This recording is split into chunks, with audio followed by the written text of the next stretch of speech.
Hi guys, and welcome to the Gentle History Podcast. Tonight you arrive just a little too late. A thin layer of ash drifts slowly through the air, settling softly on your shoulders, light as snow but warmer than it should be. You brush it away without thinking, only to notice how quiet everything is.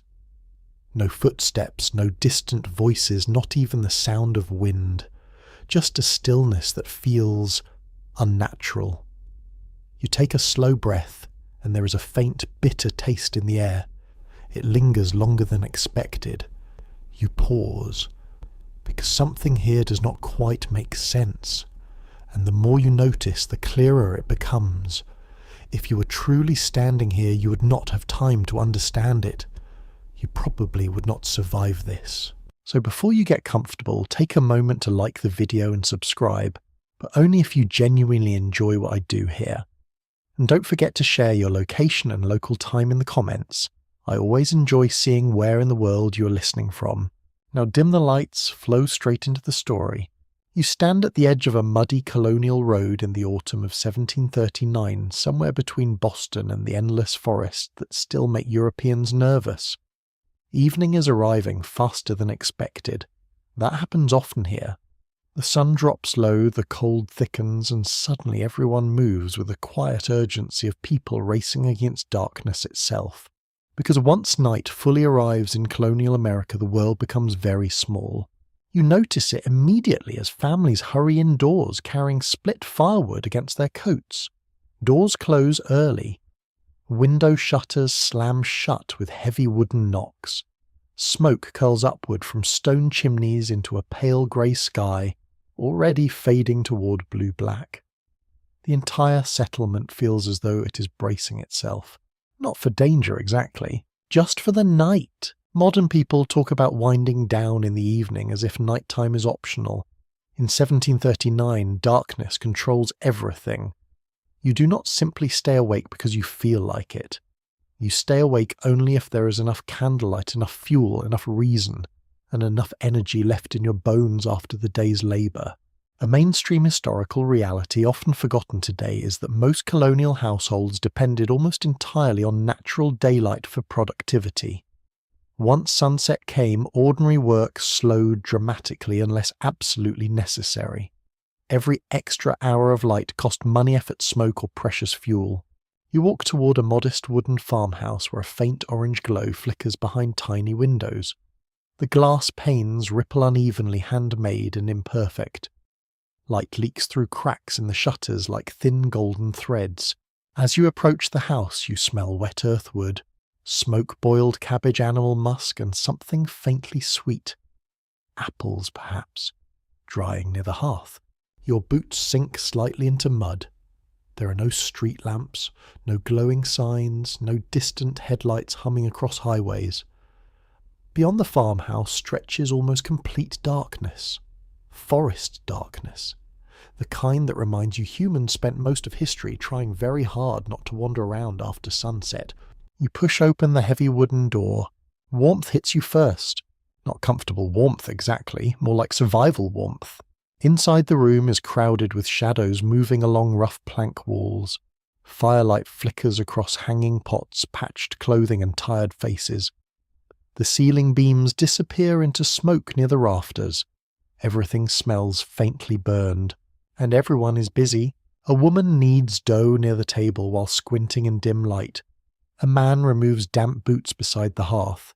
2 children peel turnips with the seriousness of tiny accountants handling dangerous paperwork. Nobody wastes movement. Nobody lounges dramatically across furniture discussing streaming shows they will never finish. Even relaxation here looks practical.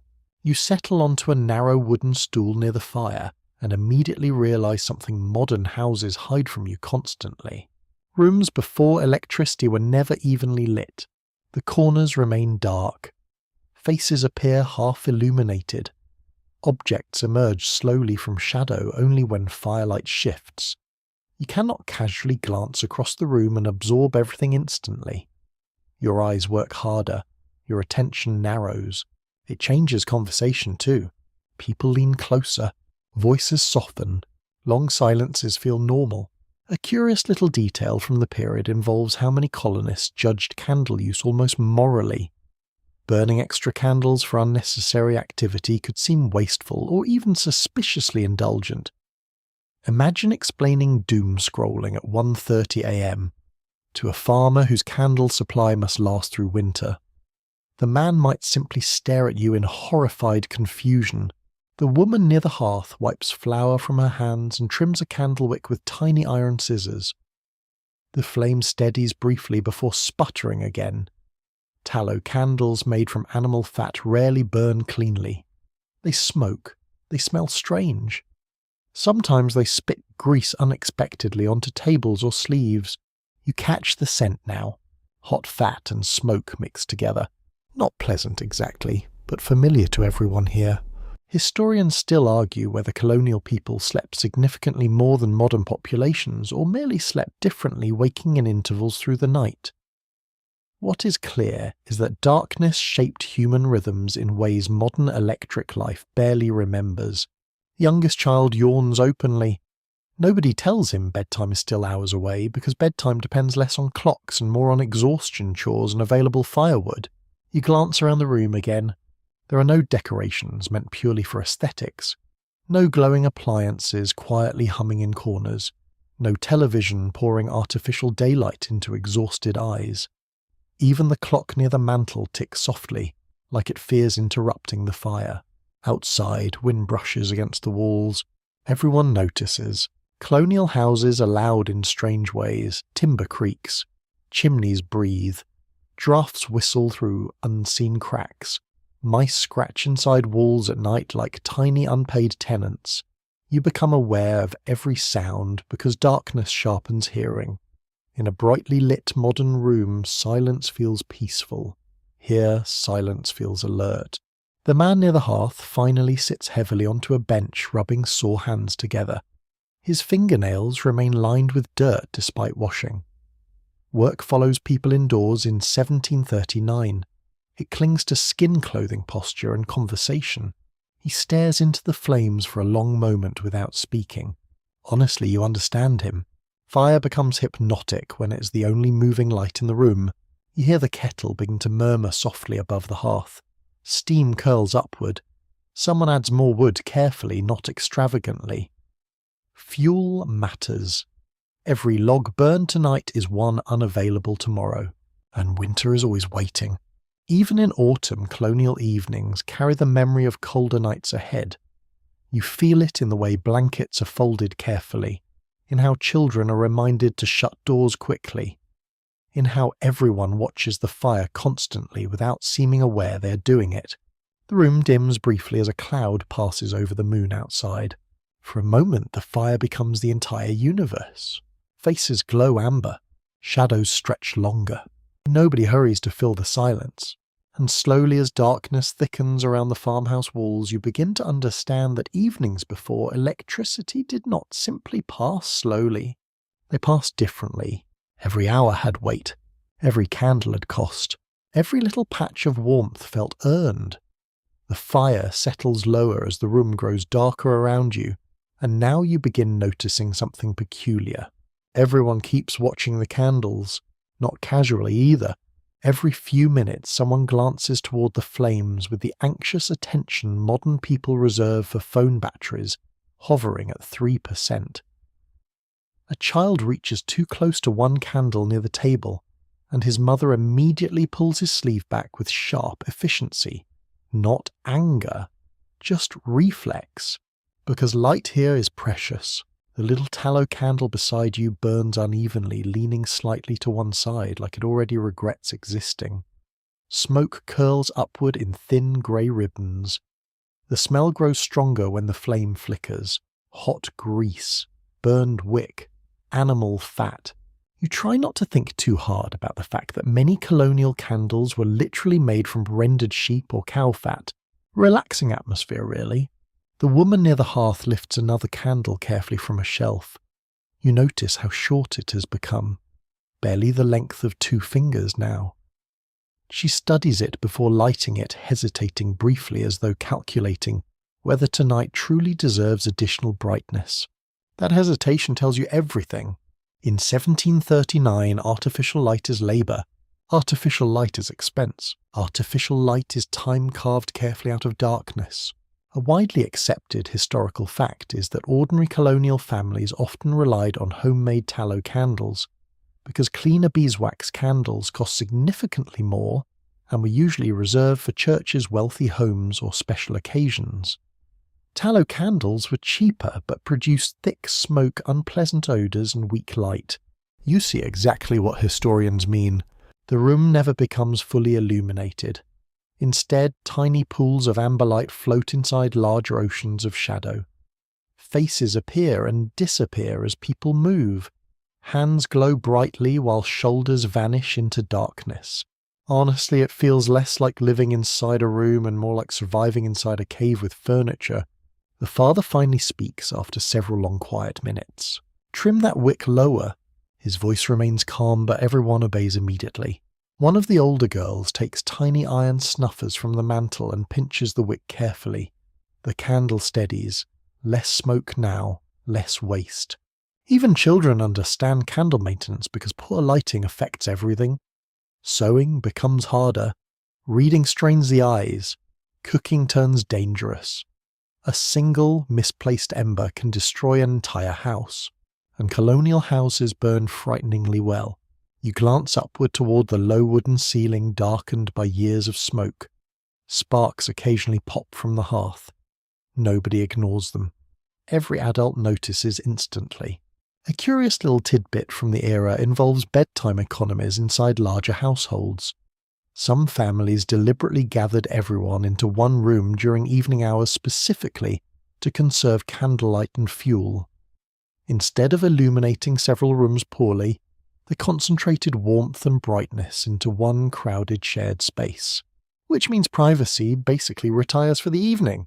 You hear boots drying beside the hearth crack softly as leather stiffens in heat. Somewhere near the wall, a spinning wheel hums gently. The oldest woman in the house twists wool into thread with patient movements that seem almost hypnotic in firelight. You watch her hands for a while. Steady, unhurried, completely accustomed to dimness. Modern eyes hate low light because modern eyes rarely practice enduring it. Colonial people spend entire winters functioning inside shadows that would make present-day office workers file emotional complaints against architecture itself. The girl beside the spinning wheel yawns. Nobody comments. Fatigue settles differently when evenings depend on flame instead of electricity. Your body slowly drifts towards sleep because darkness keeps persuading it. There are no glaring kitchen lights tricking your brain into believing midnight is secretly lunchtime. Outside, wind rattles bare branches against the house. The sound instantly changes the mood. You notice several people glance toward the windows. Not fear exactly, more like awareness. Night beyond the glass feels enormous. The tiny room suddenly seems fragile against all that darkness pressing outside. Historians continue debating how emotionally oppressive colonial winters may have felt for isolated families, especially in rural settlements, where neighbours lived miles apart and nights stretched endlessly during colder months. Diaries from the period sometimes describe loneliness with surprising intensity.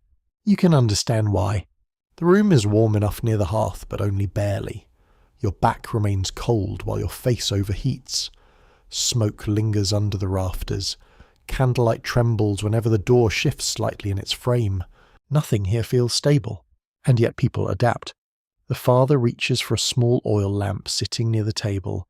Unlike the tallow candles, this flame burns somewhat steadier. Whale oil lamps become increasingly common in coastal colonies during the 18th century, especially in New England where the whaling trade expands aggressively. Unfortunately, the lamp smells faintly like burned fish. Civilization is always compromise. The youngest boy wrinkles his nose dramatically, causing his sister to laugh quietly into her sleeve. Tiny moments of humour survive even in dim, smoky rooms, maybe especially there. The mother ladles stew into wooden bowls while trying not to block the candlelight. You notice how people unconsciously position themselves around flames throughout the evening. Better lighting means easier movement. Easier movement means fewer accidents. Simple things become strategic. You lift your bowl carefully. Steam rises, carrying scents of onion, cabbage, root vegetables, and salt pork. The food tastes heavy and practical. Colonial evening meals often focus less on culinary excitement and more on delivering enough calories to survive cold weather and physical labour. Nobody here discusses light dinners. That concept would sound suspiciously decorative. The fire snaps loudly. Everyone pauses instinctively. One glowing ember tumbles onto the hearthstones before dying harmlessly. The youngest child stares at it with wide eyes as though witnessing a tiny meteor strike. You begin realizing something else now. Darkness slows conversation. People speak less frequently because silence feels natural beside firelight. Modern rooms encourage constant stimulation. Colonial evenings encourage observation, listening, waiting. Sometimes several full minutes pass with only the sounds of chewing spinning wool and burning wood. Oddly enough, the silence feels comforting. Not empty, just full of breathing and warmth and small human noises. A faint draught brushes against your ankle beneath the table. Cold air slips through cracks in the floorboards. One of the women pushes a rolled cloth against the door to block more wind. Nothing seals properly in 1739. Not windows, not walls, not lives. The candle nearest you gutters, suddenly shrinking lower. The room dims again, and for a brief second everyone notices at once. You can almost feel the collective calculation moving silently through the house. How many candles remain? How much tallow is left? How long until dawn? The oldest woman finally stands, joints cracking softly, and carries the dying candle toward the hearth where its last melted wax may still prove useful later. Nothing disappears casually here. Every scrap matters. You watch the final flame collapse into smoke. Darkness expands immediately to fill the space it leaves behind, and the room somehow feels quieter because of it. The darkness left behind by the dying candle does not stay empty for long. Instead, the fire takes control of the room completely. Its orange glow stretches across the floorboards in restless waves, catching the edges of boots, skirts, and wooden bowls. Shadows sway against the walls like slow-moving water. You begin to understand why the hearth becomes the centre of nearly everything in colonial life. Without it, this house is unlivable. Not inconvenient, unlivable. You edge closer to the warmth almost automatically. Everyone else already has.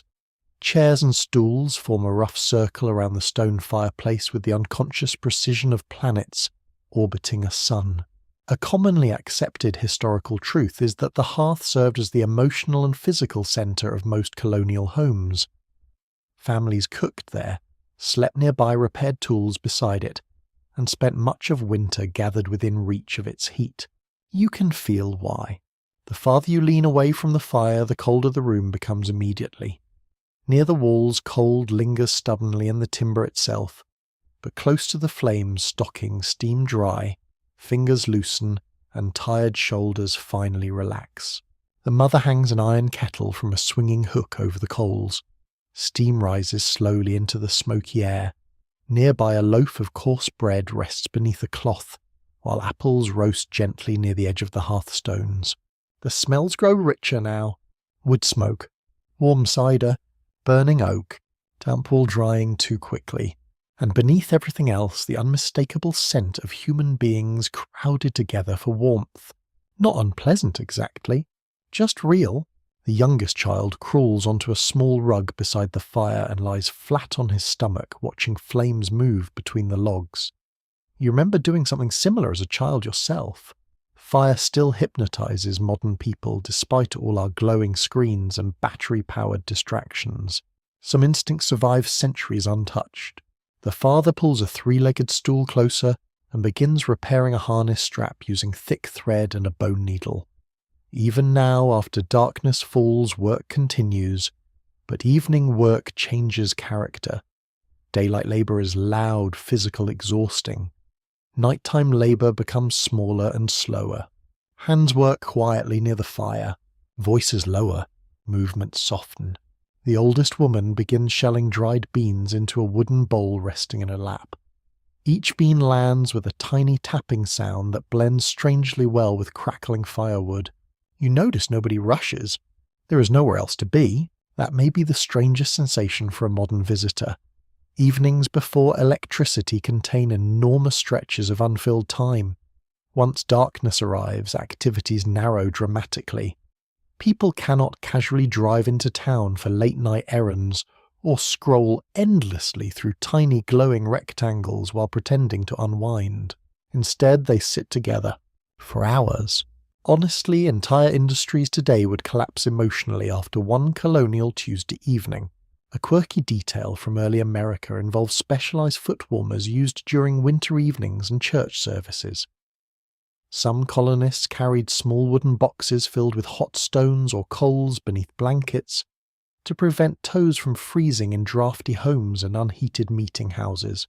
You glance downward now and understand the logic instantly. Cold creeps across the floor relentlessly. Even near the hearth, your feet feel chilled inside your boots. The mother wraps a blanket around the smallest child without interrupting her work. She performs the movement automatically, like breathing.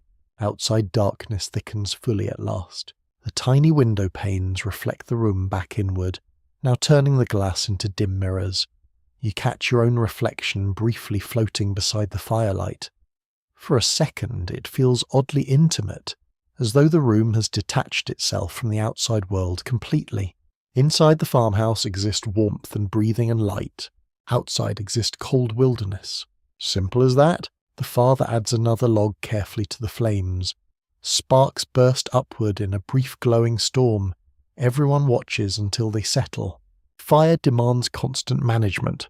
Too little wood and the room freezes. Too much wood and valuable fuel disappears too quickly. A poorly maintained chimney can set the roof ablaze. A neglected ember can destroy entire settlements. Colonial newspapers regularly carried reports of devastating house fires spreading rapidly through tightly packed towns. Historians still debate how much fear of fire shaped daily colonial behaviour, but surviving diaries and household instructions suggest people remained intensely aware of the danger, especially during winter evenings when flames burned continuously. You understand the anxiety. Even now sparks spit occasionally from the logs with alarming enthusiasm. The spinning wheel resumes softly in the corner. Whir! Pause. Whir! The rhythm becomes strangely soothing. You watch shadows flicker across the spinner's face as she works. Firelight flatters nobody evenly. One moment she appears young, almost glowing. The next moment darkness hollows her expression completely. No wonder candlelit portraits always look slightly haunted. The father finally speaks again. Storm tomorrow, perhaps. Nobody asks how he knows. People living this close to weather become experts at reading tiny changes in wind smoke and temperature. Survival encourages observation. The mother nods while adjusting the kettle. Conversation drifts slowly after that. Bits of local news, mention of a neighbour's sick cow, complaints about damp firewood. Someone wonders whether the river may freeze early this year. Ordinary worries! Heavy ones. The child beside the hearth begins tracing shapes in soot near the stones with one finger. Nobody stops him immediately because soap requires effort, and childhood boredom existed long before electronics arrived to eliminate it every 3 seconds. You stare into the fire yourself now. Orange coals shift beneath blackened logs. Tiny blue flames appear briefly before vanishing. Heat presses warmly against your face while your shoulders remain cool. Smoke slips upward through the chimney, carrying sparks into the night. Time loosens around the hearth. Minutes stretch differently here. A fascinating little fringe belief from colonial America claimed certain fireplace sounds predicted future events. Popping logs supposedly warned of arguments or visitors approaching. Whistling chimneys sometimes carried superstitious associations with spirits or bad weather. And honestly, after enough hours beside a fire in deep darkness, you start understanding how people invent such ideas. The room itself feels alive. Wood creaks softly overhead. Ash shifts in the hearth. Wind murmurs beyond the walls. The oldest woman pauses her work and rubs stiff fingers together near the heat. Her knuckles glow gold in the firelight. You notice scars across her hands, burn marks, needle pricks, tiny cuts earned from decades of labour. Even rest here contains evidence of work. The youngest child finally falls asleep beside the hearth, with his cheek resting against folded arms. Nobody wakes him. The mother simply nudges the rug slightly farther from stray sparks. You hear his breathing now, slow, steady, comforted by warmth and exhaustion. The room grows quieter again, and slowly gathered close around the fire while darkness presses softly against the farmhouse walls, you begin to realise the hearth is not simply part of the home. For much of colonial evening life, the hearth is the home. The roasted apples finally split open near the hearthstones, with soft hissing sounds filling the room with sweetness that briefly overpowers the smoke. Supper is ready. Nobody announces it dramatically. There is no ringing bell, no glowing kitchen timer, no cheerful background music floating invisibly from hidden speakers. The meal simply gathers itself together piece by piece until everyone shifts closer to the table almost instinctively. You move with them. The table itself is rough and uneven beneath your hands. Years of knives, hot bowls, spilled cider, and hard elbows have scarred the wood pale in some places and blackened it in others. Candlelight pools weakly across its surface. The room never becomes bright enough to erase the shadows. That is the first thing you keep relearning here. A well-established historical reality of colonial households is that evening meals often happened in relatively dim conditions, especially among working families trying to conserve candles and fuel during colder months. Even prosperous homes rarely achieved the level of brightness modern people consider normal indoors. You sit beside the fire while bowls of stew pass slowly from hand to hand. Steam curls upward in ghostly ribbons. Wooden spoons scrape softly against pottery. Someone tears bread apart with tired fingers. The father bows his head briefly. Everyone follows. The prayer's short, direct, practical. You notice many colonial prayers sound less like poetry and more like negotiations with survival.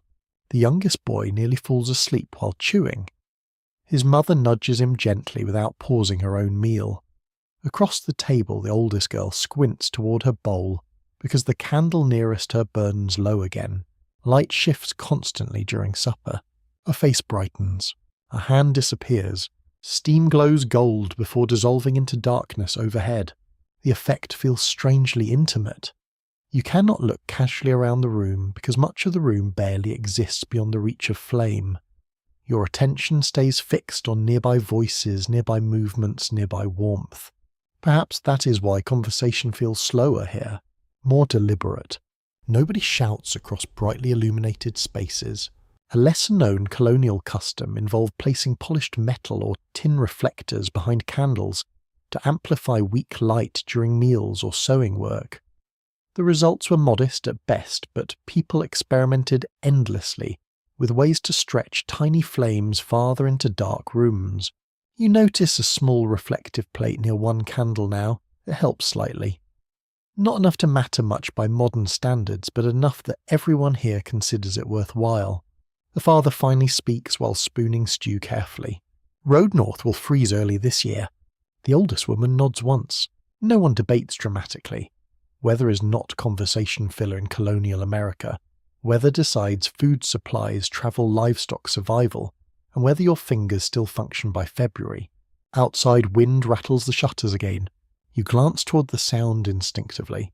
At night, the outside world feels larger than reason. The darkness beyond those windows stretches across forests, rivers, muddy roads, and scattered settlements where other families now sit around other fires, eating similar meals beneath similar smoke-stained ceilings. For a moment you imagine the colonies at night from above. Tiny scattered lights surrounded by enormous wilderness. Little islands of fire resist in the dark. Researchers continue discussing how isolated many rural colonists truly felt after sunset, especially during harsh winters when travel became dangerous and entire households could remain cut off for days at a time. You suspect the answer depends heavily on personality. Some people probably found comfort in the quiet. Others likely stared into these same shadows, wondering if the world had simply forgotten them. The mother slices more bread while speaking softly about preserving apples before the first hard freeze. Her hands never stop moving. Colonial evenings contain constant tiny motions, mending, cutting, stirring, drying, folding. Rest exists but rarely idleness. You taste a stew again. Salted meat. Onion! Turnip. A little bitterness from greens cooked too long. The flavour settles warmly in your stomach, even if the texture occasionally suggests the vegetables surrendered emotionally several hours earlier. Nobody complains. Food in 1739 aims first for nourishment, second for survival, and perhaps seventh for excitement. The youngest child suddenly points toward the ceiling. Everyone pauses. You hear it too now. Tiny scratching noises. Mice. The father sighs deeply but without surprise. Colonial houses share themselves generously with insects, rodents, smoke drafts, and occasionally livestock depending on weather conditions. Perfectly sealed homes belong mostly to future centuries. A strange little tidbit from the period describes families hanging dried herbs, or even cat fur near food storage areas in hopes of discouraging mice. The mice tragically confident creatures that they were often ignored such efforts completely. You hear another scratch overhead. The oldest girl rolls her eyes. Apparently the attic mice are long-standing tenants. A candle sputters sharply near the centre of the table, throwing grease onto the wood. The mother wipes it immediately with the edge of her apron before the hot fat spreads farther. Even the maintenance of light continues during supper.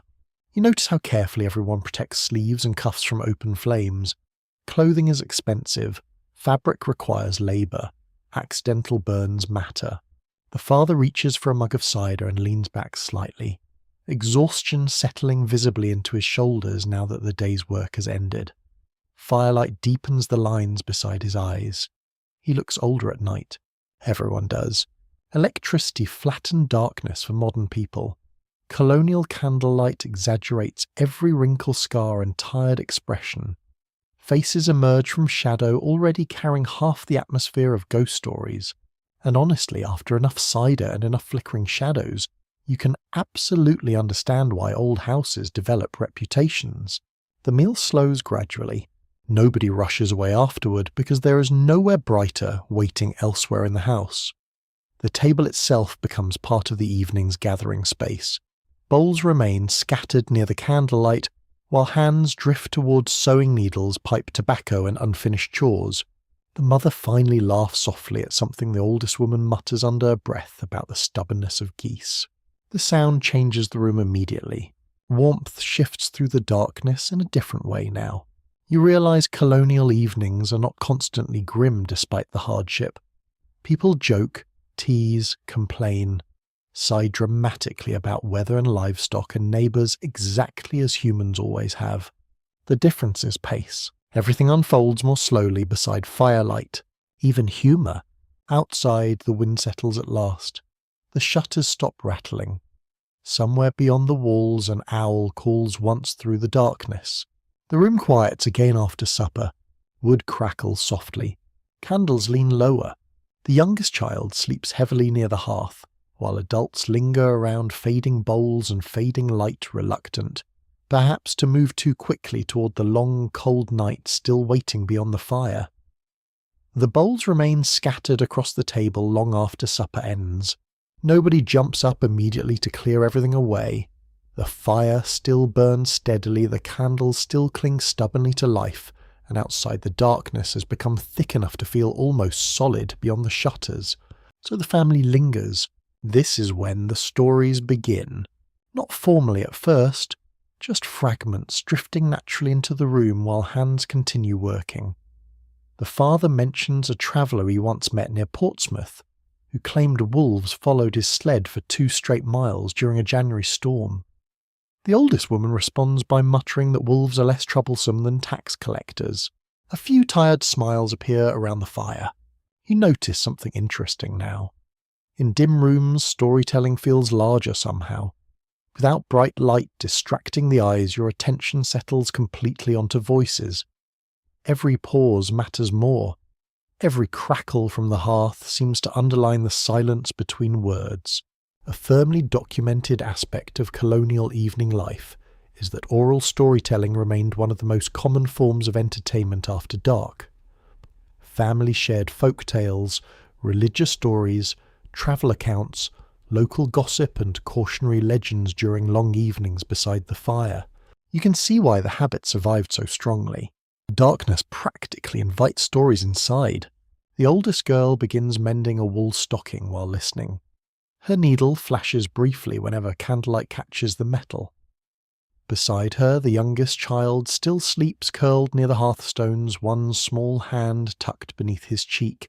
The father leans forward slightly. Old Turner swore he saw lights in the marsh last winter. The room grows quieter immediately.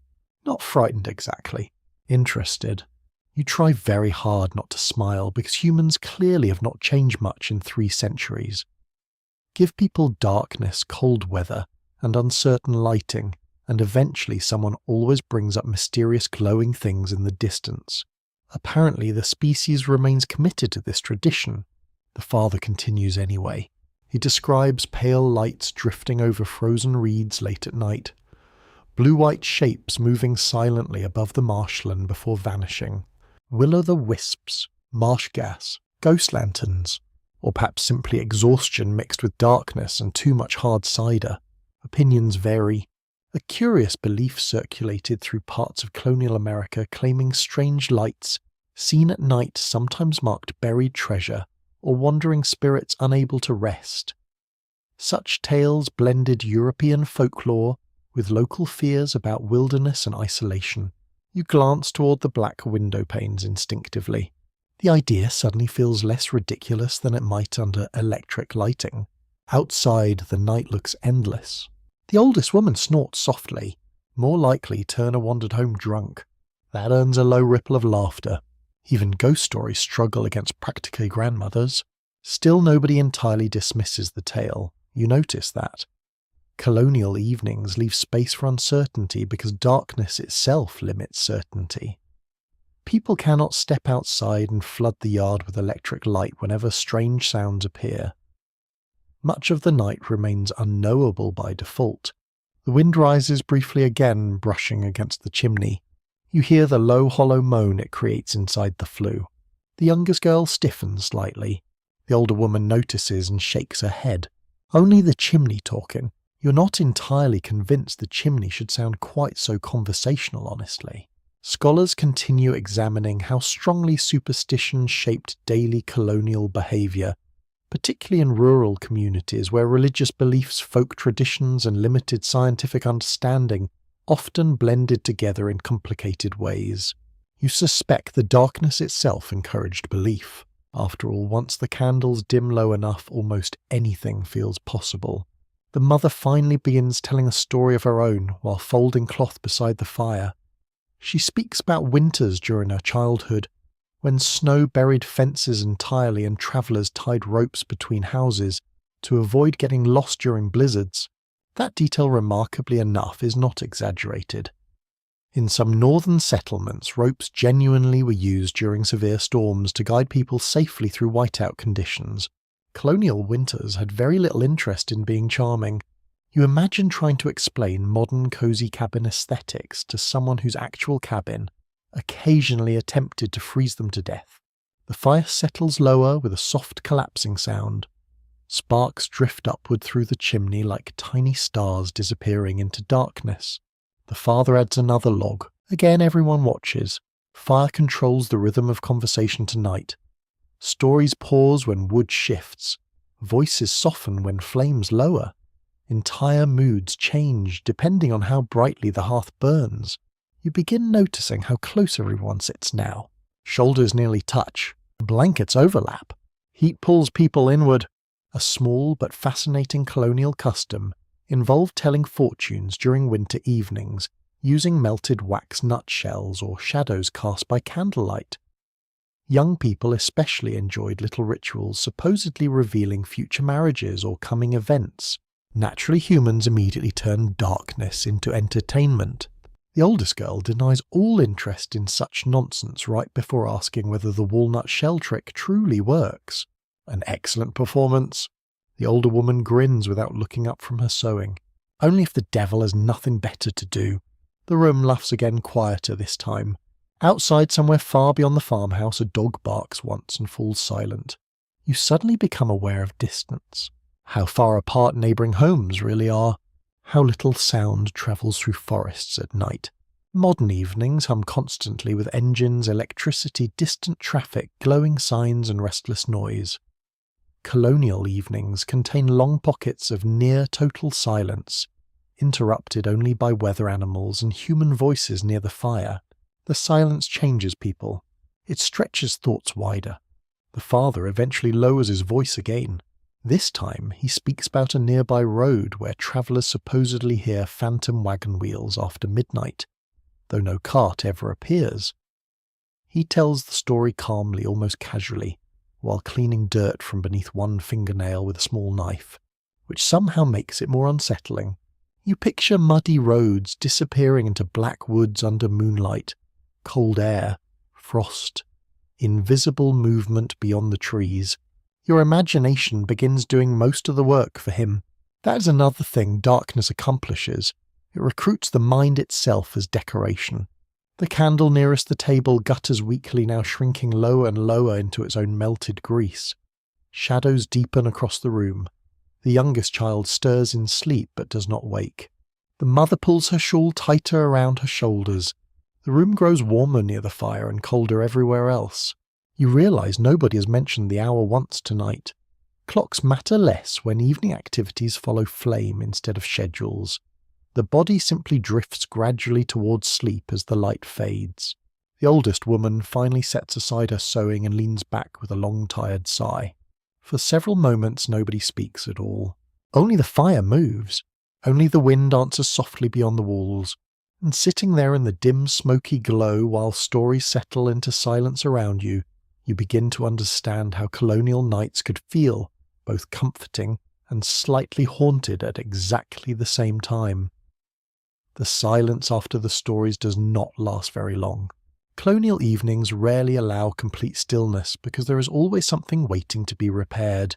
A shirt missing buttons, a torn blanket seam, a cracked harness strap, a stocking worn thin at the heel after weeks of trudging through mud and frost. So gradually, almost without discussion, hands return to work. The oldest girl lifts the basket of mending onto her lap and begins threading another needle beside the firelight. Her fingers move automatically despite the dimness. The mother shakes crumbs from a cloth before folding it carefully near the table. Across the room, the father rubs oil into a pair of stiff leather gloves that already look exhausted beyond recovery. You begin to understand that evening labour feels endless, partly because so little can be replaced easily. In modern life, a damaged sock quietly disappears into the trash while nobody mourns its sacrifice.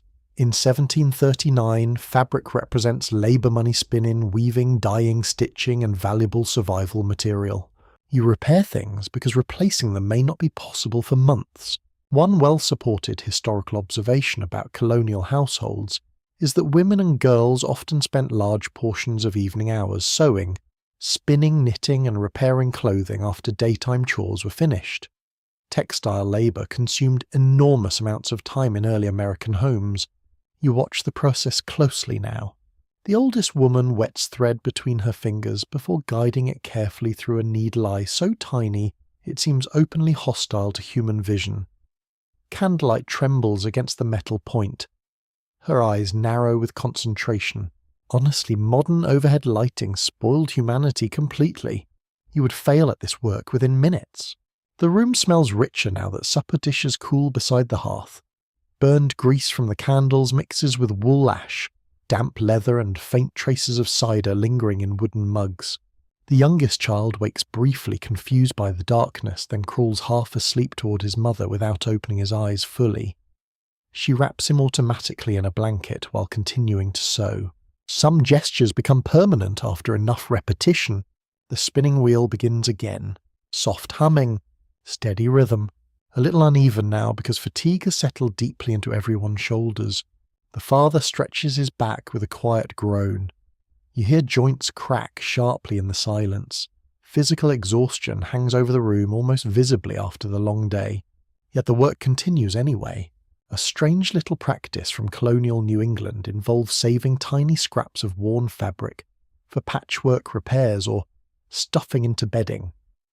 Even garments too damaged for proper use often survived as quilting material, cleaning cloths, or insulation against drafts. Nothing dies quickly in a colonial house. Objects simply change jobs. The oldest girl suddenly pricks her finger with the needle and hisses softly through her teeth. A bright bead of blood appears against pale skin before she wipes it away on her apron without drama. No one reacts much. Minor injuries belong to daily life here. Burned splinters, cuts, smoke, irritated eyes, and aching joints simply travel alongside ordinary survival. Outside rain begins lightly at last.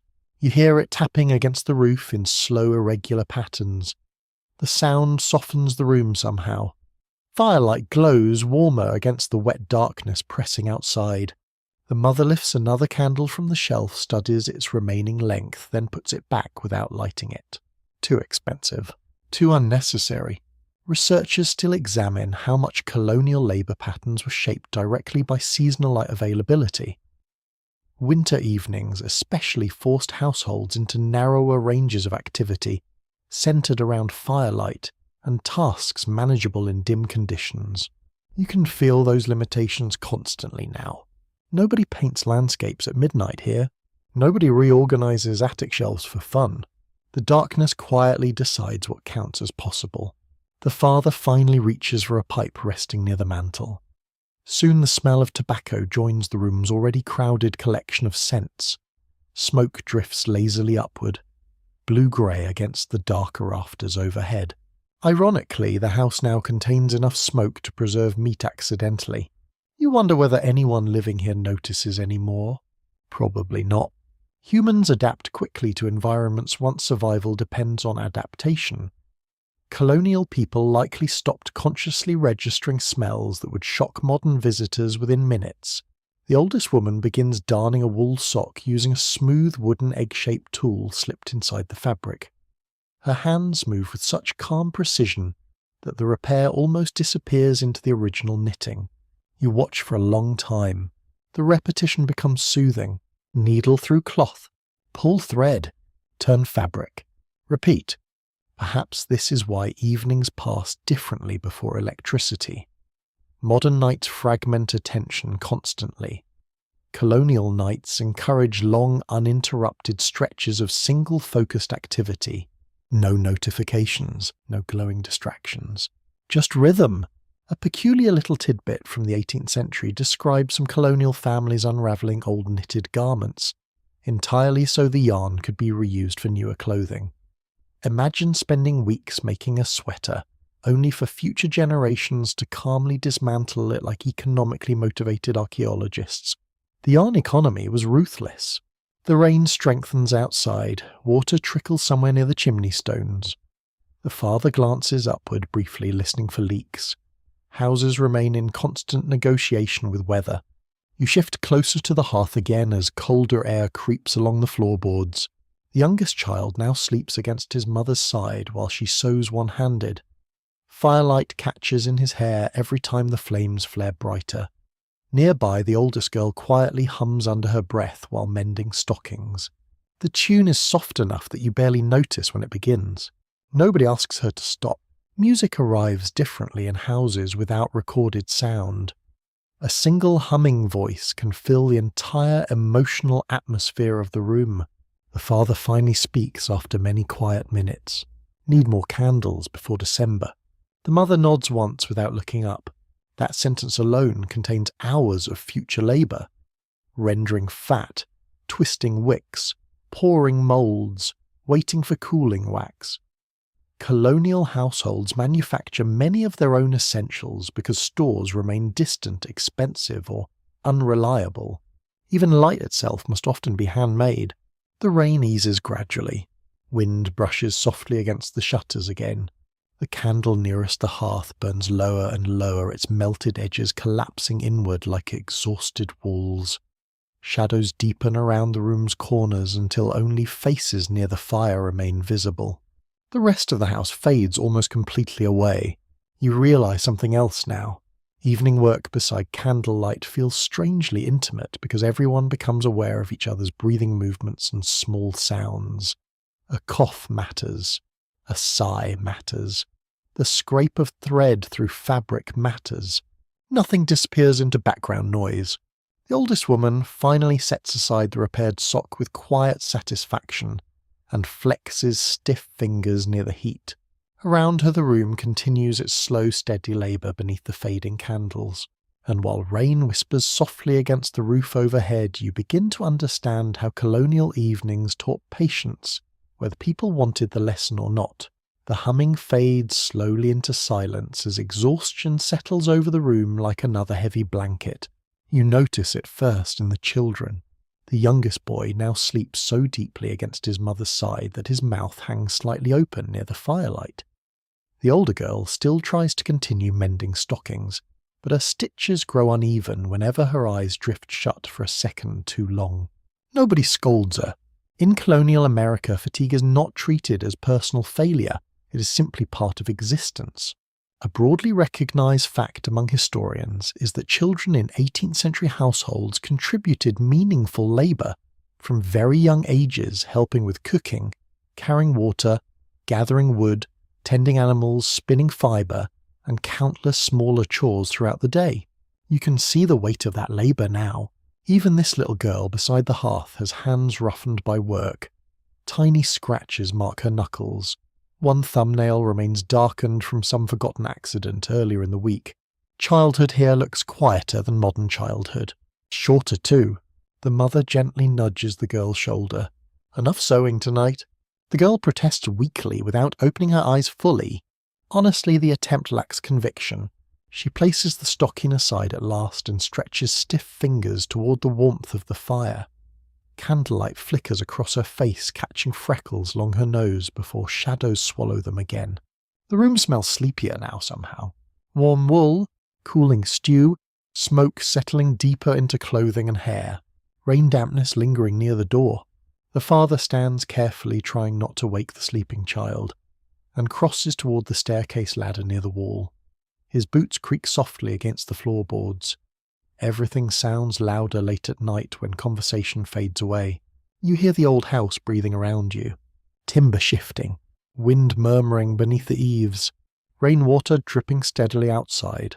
A curious little observation from colonial diaries mentions that many children feared nighttime noises intensely, especially in isolated rural homes where forests surrounded the house, and candlelight reached only a few feet into the darkness. You understand that fear completely now. Even as an adult, you find yourself glancing toward the black corners of the room whenever the fire pops unexpectedly. The father returns carrying armfuls of blankets smelling faintly of cedar and smoke. The older children barely react as he drapes heavy wool over their shoulders. They are too tired. The youngest boy finally wakes enough to complain softly. "I'm not asleep." His mother smiles despite herself. "You were snoring." "I was thinking." A dangerous argument to make while drooling on a blanket. The oldest woman luffs quietly into her sewing basket. You notice something comforting in these small exchanges. Colonial evenings may be difficult, smoky, cramped and exhausting, but affection still survives inside them. Not always dramatically. Sometimes simply through blankets tucked around cold shoulders, or mothers pretending not to notice muddy footprints near the hearth. The fire settles lower again. Shadows climb higher up the walls. Academic discussions continue over how emotionally close colonial families actually were compared to modern households. Older scholarship once portrayed early American parenting as cold or strictly authoritarian, but many surviving letters and diaries reveal tenderness, humour, and deep attachment within families despite harsher living conditions. Sitting here beside the hearth, the colder interpretation feels incomplete. The mother strokes the youngest child's hair absent-mindedly while staring into the fire. No words, just habit. The room grows quieter still. The older girl now leans sideways against the wall, eyes half closed. Her younger brother keeps blinking slowly as though trying to negotiate privately with sleep itself. You remember being a child and fighting exhaustion for no logical reason beyond principle. Apparently, this tradition also transcends centuries. The father reaches for another candle but pauses after lifting it. He studies the room. The children are fading fast. The sewing has stopped. The evening's chores are nearly finished. So he sets the candle back down unlit. Darkness wins another small negotiation tonight. An odd little colonial remedy for restless children involved placing warm stones wrapped in cloth near their feet during winter evenings. Families believed warmth encouraged calmer sleep, and honestly, after spending hours in this drafty house, you suspect they were absolutely correct. Cold enters everything here eventually, even bones. The oldest woman finally rises with visible effort and begins clearing bowls from the table. The mother stops her gently. Tomorrow. No one argues. That single word contains exhaustion deeper than explanation. Tomorrow. The colonial answer to countless unfinished tasks. The father lifts the youngest boy carefully into his arms. The child curls automatically against his shoulder without fully waking. Firelight flickers across both their faces while they move toward the narrow staircase. You notice how cautiously everyone walks now. Not only because the room is dim, but because waking others would disturb the fragile comfort gathering around the fire. Upstairs, floorboards creak softly beneath retreating footsteps. The older girl rubs her eyes hard enough to smear soot slightly across one cheek. Nobody mentions it. The oldest woman finally sets aside her sewing entirely and simply warms both hands toward the hearth. The rain outside fades to a light whisper. Somewhere far away, thunder murmurs faintly through the night. You suddenly imagine children hearing storms like this centuries ago with no weather forecasts, no electric lights, no comforting glow from neighbouring houses across the street. Only darkness and sound and imagination. No wonder folk tales survived so well. The mother begins arranging makeshift bedding near the fire for the remaining children. Colonial homes often lacked enough heated sleeping spaces for comfort during colder months, so families clustered wherever warmth survived longest. The floor near the hearth becomes temporary shelter. You help spread rough blankets across the boards. The fabric scratches your hands. Tiny sparks crackle softly inside the fire, while glowing coals settle deeper beneath ash. The room itself feels sleepy now. Not silent exactly, just slower. Breathing softens. Movements shrink. Voices nearly disappear. The oldest girl curls beneath blankets with her back toward the fire, while her grandmother tucks wool carefully around her shoulders. The gesture happens without ceremony. Outside, the night stretches endlessly through wet forests and muddy roads. But inside the farmhouse, warmth still flickers stubbornly against the darkness. The mother lowers herself slowly onto a stool beside the hearth at last. For the first time all evening, her hands stop working. She simply watches the fire. The oldest woman beside her does the same. Neither speaks for a long while. And sitting there among sleeping children, fading candles, and the quiet crackle of settling wood, you begin to understand how evenings before electricity carried entire households gently downward towards sleep, instead of abruptly switching life off at the press of a button. Sometime later the rain changes. You hear it first as a faint hard tapping against the shutters. Then another sound joins it, a dry whispering scrape across the roof. Snow. The mother notices immediately and rises from her stool to check the window. She wipes condensation from the tiny glass pane with the edge of her sleeve and peers outside into the darkness. Early she murmurs. The oldest woman grunts softly in reply, which in colonial grandmother language appears to mean everything from agreement to spiritual disappointment in the weather itself. You move closer to the window carefully. Beyond, the rippled glass flakes drift through darkness like pale ash caught in invisible currents. The yard has already begun turning white beneath the weak moonlight. Inside the farmhouse, the room suddenly feels smaller. Winter has arrived properly now. A widely acknowledged reality of 18th century colonial life is that winter placed enormous pressure on households. Families spent months preparing firewood, salted food, candles, blankets, and preserved supplies, because cold weather could isolate homes for long stretches and make travel extremely dangerous. You understand that pressure instantly. The snow outside does not look decorative, it looks hungry. The father returns downstairs quietly after settling the younger children above. His hair carries the faint smell of cold air from the upper rooms where heat barely reaches. He pauses beside the window, staring out into the falling snow without speaking. Nobody seems surprised exactly, just resigned. The fire pops sharply behind you. Warmth brushes against your face while cold radiates from the window glass itself. Colonial houses contain strange little climates layered inside one another. Near the hearth you sweat slightly beneath wool blankets. 3 steps away your fingers stiffen from chill. The father finally adds another heavy log to the fire. Tonight clearly requires it. A peculiar winter practice in some colonial homes involved heating bricks beside the hearth, before wrapping them in cloth and carrying them into beds upstairs. Otherwise, blankets could feel nearly frozen when people first climbed beneath them.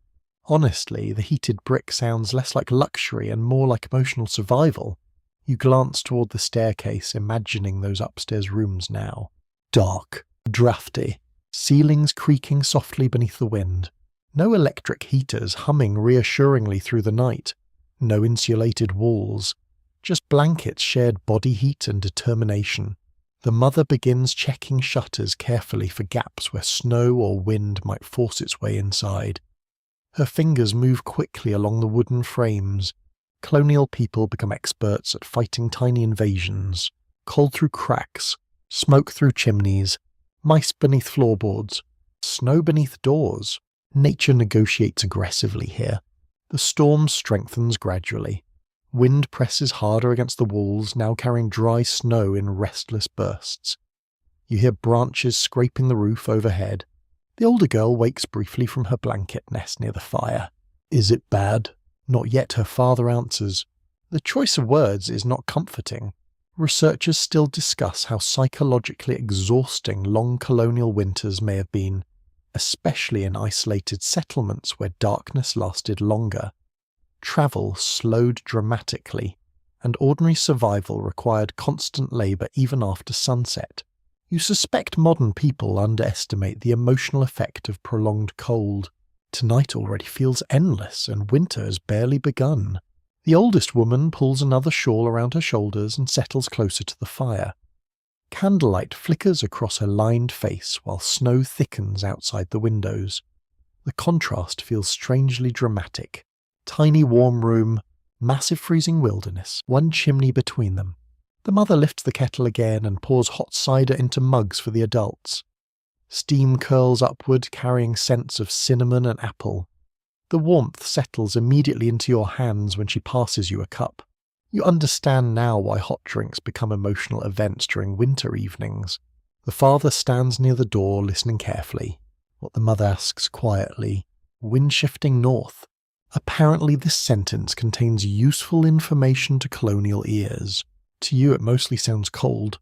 A strange little winter superstition from early America claimed that hearing unusual knocking sounds during snowstorms could signal wandering spirits seeking shelter. More practical colonists generally blamed loose shutters or branches. The spirits probably appreciated being included in the discussion anyway. Right on cue, something thumps softly outside. Everyone looks toward the door. Silence follows, then only wind again. No one moves for several seconds. You suddenly remember how dark the world outside truly is now. No porch lights, no street lamps, no nearby headlights passing through snowfall. Just blackness and weather. Even ordinary noises feel larger inside such darkness. The father eventually exhales slowly and sits back down. Branch, maybe. The fire burns brighter now under the fresh log. Orange light washes across sleeping blankets near the hearth where the older children remain curled together for warmth. Their faces look peaceful despite the storm. Children adapt quickly to conditions adults would describe dramatically for decades afterward. The mother begins folding spare cloth along the windowsills to block additional drafts. You help her press the fabric into gaps near the frame. Cold air still sneaks through anyway, thin and sharp against your fingers. Nothing seals completely in this house. A respected observation among historians is that many colonial homes remained smoky drafty and only partially heated even during severe winters. Families often concentrated activity into 1 or 2 rooms because warming entire houses required impossible amounts of fuel, which means nights become intensely communal by necessity. Privacy freezes first, the storm outside deepens steadily. Snowflakes now strike the shutters in thick, dry waves. The chimney moans softly under the wind while sparks occasionally rush upward through the flue. The oldest woman mutters a short prayer almost under her breath. Not dramatic fear, just habit. You notice colonial evenings contain many such quiet habits. Tiny rituals repeated against uncertainty. Check the shutters, bank the fire, warm the cider, say the prayer, listen to the wind. The father finally kneels beside the hearth and begins arranging the burning logs carefully for the night ahead. Larger pieces toward the back, coals gathered tighter together. Ash shifted strategically to preserve heat longer through the dark hours before dawn. Managing fire overnight becomes its own skill. Too much flame wastes wood. Too little flame leaves everyone shivering awake by morning. You watch the careful movements in silence while snow continues falling outside. The room grows dimmer as one candle finally collapses into liquid grease beside the table. Shadows expand farther along the walls. Only the hearth now fully illuminates the farmhouse interior. The storm presses softly around the house like a living thing, and gathered beside the fire while winter settles over the world beyond the shutters, you begin to understand why colonial evenings could feel both protective and deeply fragile at the same time. The snow does not stop. It simply changes rhythm. Sometimes it falls softly, almost politely, as if unsure whether to fully commit to covering the world. Then the wind returns and everything outside the farmhouse turns into a moving wall of white noise and darkness. Inside, the fire becomes louder by comparison. Every crack pop and shifting ember feels amplified now that the storm presses so closely against the walls. You notice how everyone adjusts without discussion. Someone brings another log closer to the hearth. Someone else checks the kettle even though it is already boiling gently. The oldest woman tightens her shawl again as if warmth itself can be layered like clothing. A widely recognized historical reality of colonial New England winters is that storms often isolated households for days or even weeks at a time, especially when roads became impassable and rivers froze unevenly. During such periods, families relied entirely on stored provisions and what they could produce within the home. You feel that isolation now in a very immediate way. The outside world has effectively vanished. The father listens at the door again, pressing his palm lightly against the wood. Cold seeps through even that brief contact. He nods once to himself and returns to the fire without explanation. Nobody asks for one. Explanations matter less when weather becomes authority.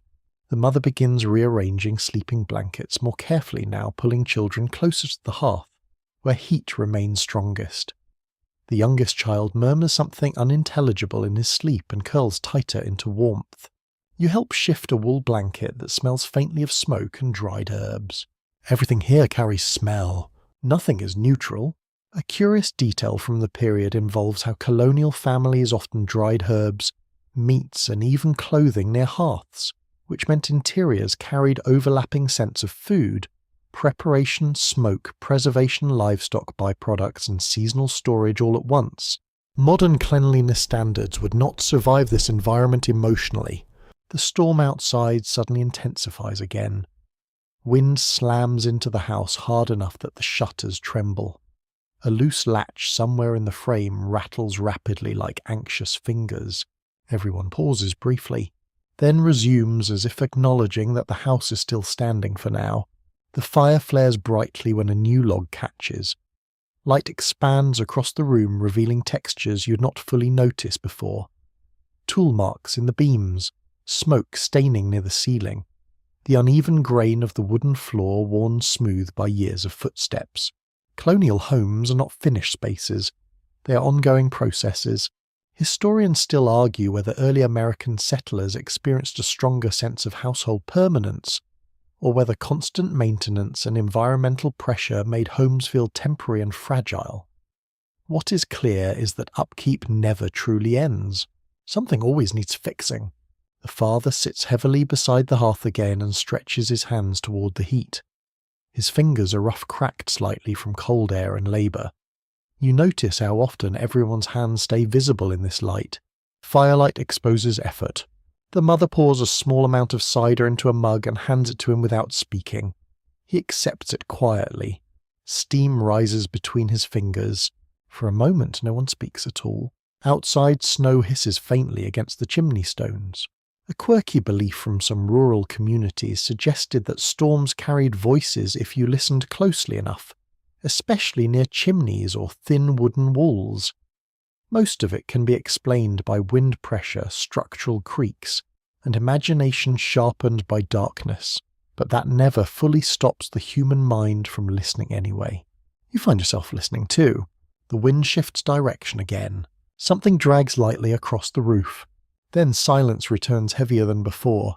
The oldest girl wakes briefly and sits up, blinking slowly at the fire. Her hair is slightly flattened from sleep. She looks toward the window, then toward her parents. Morning yet. Her father smiles faintly. Not even close. That answer carries a weight she seems to understand immediately. She lies back down without further complaint, pulling her blanket up to her chin. The room settles again into its nighttime rhythm. Firelight, breathing, wind, occasional wood shifting in the hearth. You notice how time behaves strangely during storms like this. Without daylight or external activity, hours lose definition. There are no passing carts outside, no distant bells, no visible horizon changing colour. Only endurance marks the passage of time. The mother begins softly humming again while adjusting the youngest child's blanket. It is not a tune meant for performance, more like something repeated so often it becomes part of breathing itself. The father watches the fire with narrowed eyes, calculating fuel. A lesser-known aspect of colonial household management involved careful monitoring of wood consumption during winter nights. Families often estimated how many logs remained, and adjusted fire size accordingly to ensure heat would last until morning. Even comfort required accounting. You glance toward the woodpile near the hearth. It is smaller than earlier. Not alarmingly so, but noticeably. The fire pops sharply again and sends a small burst of sparks upward. One lands briefly on the stone before dying out. Everyone tracks it automatically, then relaxes when it disappears. Fire demands attention even while soothing. The storm outside reaches a kind of peak now. Wind presses continuously against the house rather than in bursts. The sound becomes a constant presence, like an ocean made of cold air and wood friction. The oldest woman leans forward slightly, roof holding. The father nods. For now. That phrase appears to be doing a lot of work tonight. You imagine colonial families across the region saying similar words at similar fires, each household surrounded by the same storm, but isolated within its own small circle of light. The idea feels strangely human, not heroic, just persistent. The mother finally settles beside the hearth again, resting her back against a low stool. Her eyes remain open, but her movements slow noticeably. Fatigue deepens the lines of her face in firelight. Nobody is fully awake anymore. Nobody's fully asleep. The house exists in a suspended state between storm and fire, and as you sit there listening to wind and watching embers shift beneath ash, you begin to understand that colonial winter nights were not simply endured. They were negotiated moment by moment between human warmth and the endless dark pressing gently against every wall. The storm does not lose its strength so much as it grows familiar. After a while, the wind stops feeling like an event and starts feeling like background reality. A constant pressure against the house, like the entire world outside has decided to lean in and listen. Inside the farmhouse, the fire becomes the only stable reference point. Everything else shifts around it. You notice how the family unconsciously repositions themselves again. Chairs drift closer, blankets are pulled tighter. Even the smallest movements seem calibrated toward conserving warmth. A widely accepted historical fact about colonial households is that winter nights required continuous fire management, often through careful banking of coals before sleep, so that heat could be revived quickly by morning. Without this practice, restarting warmth could take precious hours in freezing conditions. You watch the father demonstrate this quietly. He drags glowing coals together into a tighter mound, then places partially burned logs across them in a deliberate pattern. Ash is pulled over the edges like a soft grey blanket. The effect is subtle but important. The fire lowers in brightness while holding its core heat like something going to sleep but refusing to die. The room changes immediately. Light shrinks. Shadows return. Warmth remains but less aggressively.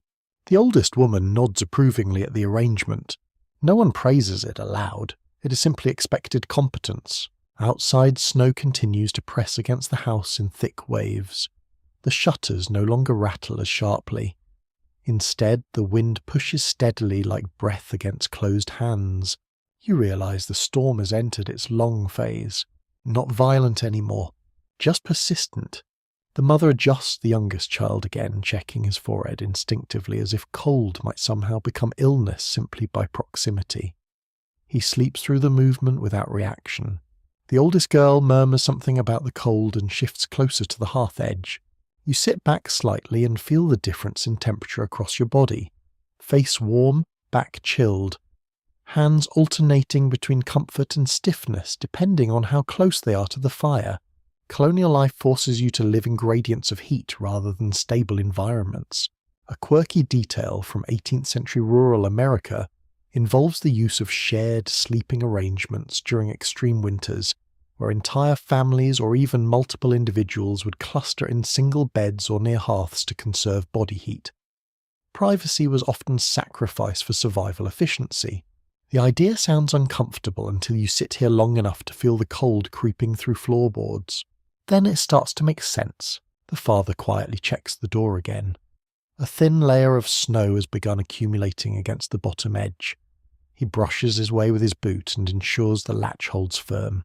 The sound of metal clicking shut carries more reassurance than it probably should. Inside, the mother begins organising tomorrow's tasks in a soft voice. Not a list exactly. More like mental preparation spoken out loud. Water must be fetched early if paths allow. Firewood should be checked before noon. The dry meat must be turned. Nothing is dramatic, everything is necessary. Historians still debate whether colonial women experience greater daily workload intensity than men due to combined domestic labour, childcare, food preparation, and textile production responsibilities. What is consistently noted in diaries is the relentless continuity of tasks, especially during winter months when indoor labour increased significantly. You watch her hands as she speaks. Even while resting, they move slightly, adjusting cloth, touching wood, checking warmth. The fire pops again. A small ember rolls outward and dies near the stone edge. The youngest child stirs briefly, then settles deeper into sleep. Wind presses harder again for a moment, and the entire house responds with a low creaking sound that travels through beams and floorboards. Everyone pauses at once, listening. Not fearful exactly, attentive. A lesser-known tidbit from early American frontier life describes how settlers often learned to interpret household sounds during storms, distinguishing between harmless structural noises and more serious issues like chimney blockages or shifting roof materials. You start to understand that kind of awareness now. Every sound has meaning here, or at least potential meaning. The firelight flickers as the coals settle further into ash. The room grows dimmer again, though not cold. Warmth still radiates outward, concentrated near the hearth like an invisible boundary. The father sits back slowly and rubs his face with both hands. Fatigue finally becomes visible in him in a deeper way. Not just tiredness from the day, but accumulation of many days stacked together without relief. The mother notices and reaches out briefly to rest a hand on his shoulder. No words accompany it. The gesture is enough. Outside, the storm begins to ease slightly, not stopping, just loosening its grip. The wind shifts from constant pressure to intermittent surges again. Snow continues falling, but less violently. The house remains intact. That simple fact carries quiet weight. The oldest woman exhales slowly and leans back into her chair. For the first time in a while, her posture relaxes slightly. You think it'll last till morning. She is referring to the fire, The father studies the hearth carefully. Yes, he says after a pause, that certainty seems earned rather than assumed. You look at the coals glowing beneath ash. They hold steady dim but persistent like memory rather than flame. The room now feels suspended in a different way than before. Earlier it was held together by activity. Now it is held together by endurance. People stop talking for longer stretches. The mother begins gently smoothing the youngest child's hair in slow repetitive motions.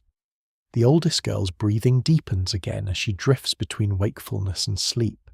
Even the storm outside sounds quieter now, as if exhausted by its own persistence. Firelight becomes softer. Shadows become less sharp. Time stretches again, but in a calmer way. You realize colonial evenings do not truly end at a clear moment. They dissolve gradually. Light decreases, activity slows, voices fade, and eventually sleep arrives, not as interruption but as continuation. The father finally stands again, this time more slowly, and prepares to check the upstairs rooms one last time. The mother remains by the hearth watching the coals. The oldest woman closes her eyes briefly, not fully sleeping, just resting within the warmth. And as you sit there between fading firelight and quieting storm, you begin to understand that survival in this world is not measured in dramatic moments, but in the steady accumulation of ordinary nights like this one, where nothing collapses and therefore everything continues. The house changes character once the father goes upstairs. It does not become quieter in a dramatic way. Instead, it shifts into something more concentrated, as if one layer of presence has been gently lifted from the room. The mother remains by the hearth, tending the coals with slow practiced movements. The oldest woman sits nearby with her hands folded now, no longer sewing, simply existing in the warmth. You notice how rare that is. Simply existing. A mainstream historical fact about colonial households is that nighttime roles were often clearly divided, with certain family members responsible for maintaining fire safety, securing doors, and ensuring livestock or stored food remained protected during harsh weather. Even rest carried responsibility. Outside, the storm has softened further, though snow still falls steadily. The sound is quieter now, more like distant breathing than pressure. The fire holds steady at its low-banked state. It glows rather than burns, giving the room a dim copper atmosphere. Shadows no longer move sharply. They drift instead. The youngest child shifts in sleep and mumbles something unintelligible. The mother responds instinctively, adjusting his blanket without looking away from the hearth. You realize how much attention lives inside this room even during silence. Nothing is truly idle, even stillness is managed. A quirky tidbit from 18th century rural life involves the practice of telling time by fire consumption, where families could roughly estimate how long the night had passed based on how much wood had burned down since banking the hearth. It was not precise, but it worked well enough when clocks were unreliable or absent. You glance at the coals and try to imagine reading time from them. It feels almost like reading weather from emotion. The oldest woman finally speaks, voice low and steady. Snow easing? It is not a question. The mother nods without turning her head. Yes. A pause follows. Not uncomfortable, just full. Historians still argue whether colonial winters were experienced as more psychologically isolating than physically dangerous, especially for rural families living far from neighbouring settlements. Some accounts emphasise hardship, while others highlight strong communal resilience and routine social visiting despite environmental challenges. You begin to feel both interpretations at once. The isolation is real, so is the togetherness. The fire shifts again as a coal collapses inward. A soft crack echoes through the room. For a moment, sparks rise gently before dissolving into ash. The oldest woman leans forward slightly. I remember winters when the creek froze so hard we walked across it before dawn, and still broke through ice by afternoon. Her tone is not nostalgic exactly, more like reporting an old condition of life. The mother gives a faint smile. That was the winter we lost the fence posts. A quiet laugh passes through them both. You realise something subtle here. Memory itself becomes a kind of evening activity. Stories are not just entertainment, they are preservation. a way of keeping past winters alive so present ones feel less uncertain. The youngest child stirs again briefly, then settles. The fire remains stable. Outside wind has nearly stopped now. Snow continues, but without aggression. The house no longer creaks as much. The pressure against the walls relaxes slightly. The father returns downstairs after a while, moving more slowly now. He closes the stair door carefully behind him and pauses near the hearth. All secure, he says simply. No one asks for details. That is enough. He sits again, exhaling deeply as warmth returns to his hands. A lesser-known detail from colonial winter life involves the habit of rotating sleeping positions near hearths throughout the night. People closest to the fire would shift outward, as others rotated inward to share warmth evenly, especially in crowded homes where space was limited. You notice how even now the mother subtly adjusts the children's positions closer to the heat source. No announcement, just movement. The firelight dims slightly again as another coal settles. The room becomes more shadow than glow, yet it does not feel colder. The heat remains trapped within the stone and ash. The atmosphere turns inward, more closed, more protective. The father leans back against his chair and closes his eyes for a brief moment, not fully asleep, just resting. The mother watches the hearth without blinking for a long stretch of time. Her expression is unreadable in firelight. Not tired exactly, not alert either. Something in between. You realise this is the part of the night where colonial evenings stop being eventful and become endurance. No more meals, no more sewing, no more stories. Just waiting for morning. Scholars still debate how often colonial families remained awake through entire nights during severe winter storms versus sleeping in segmented intervals. Some evidence suggests fragmented sleep was common, shaped by both environmental conditions and fire maintenance needs. It makes sense here. Sleep does not arrive all at once. It drifts in slowly like snow settling outside. The oldest woman finally closes her eyes fully, hands resting in her lap. The mother exhales softly and shifts slightly closer to the hearth. The fire responds with a gentle pulse of light. You sit in the dimness and notice how the room feels suspended again, but differently than before. Earlier it was held together by activity. Now it is held together by warmth and habit. The storm outside is nearly gone. Only occasional whispers of wind remain passing through trees like distant movement rather than force. The house feels intact in a way it did not earlier. Not because anything changed structurally, but because the night is passing. The father finally speaks one last time, voice quiet. Few hours till dawn. Nobody responds. They do not need to. And in that final stretch of colonial night, with fire reduced to glowing memory and snow falling gently beyond the shutters, you begin to understand that evenings before electricity were not just darker. They were longer in the way that makes time feel like something you must carry carefully until morning finally arrives.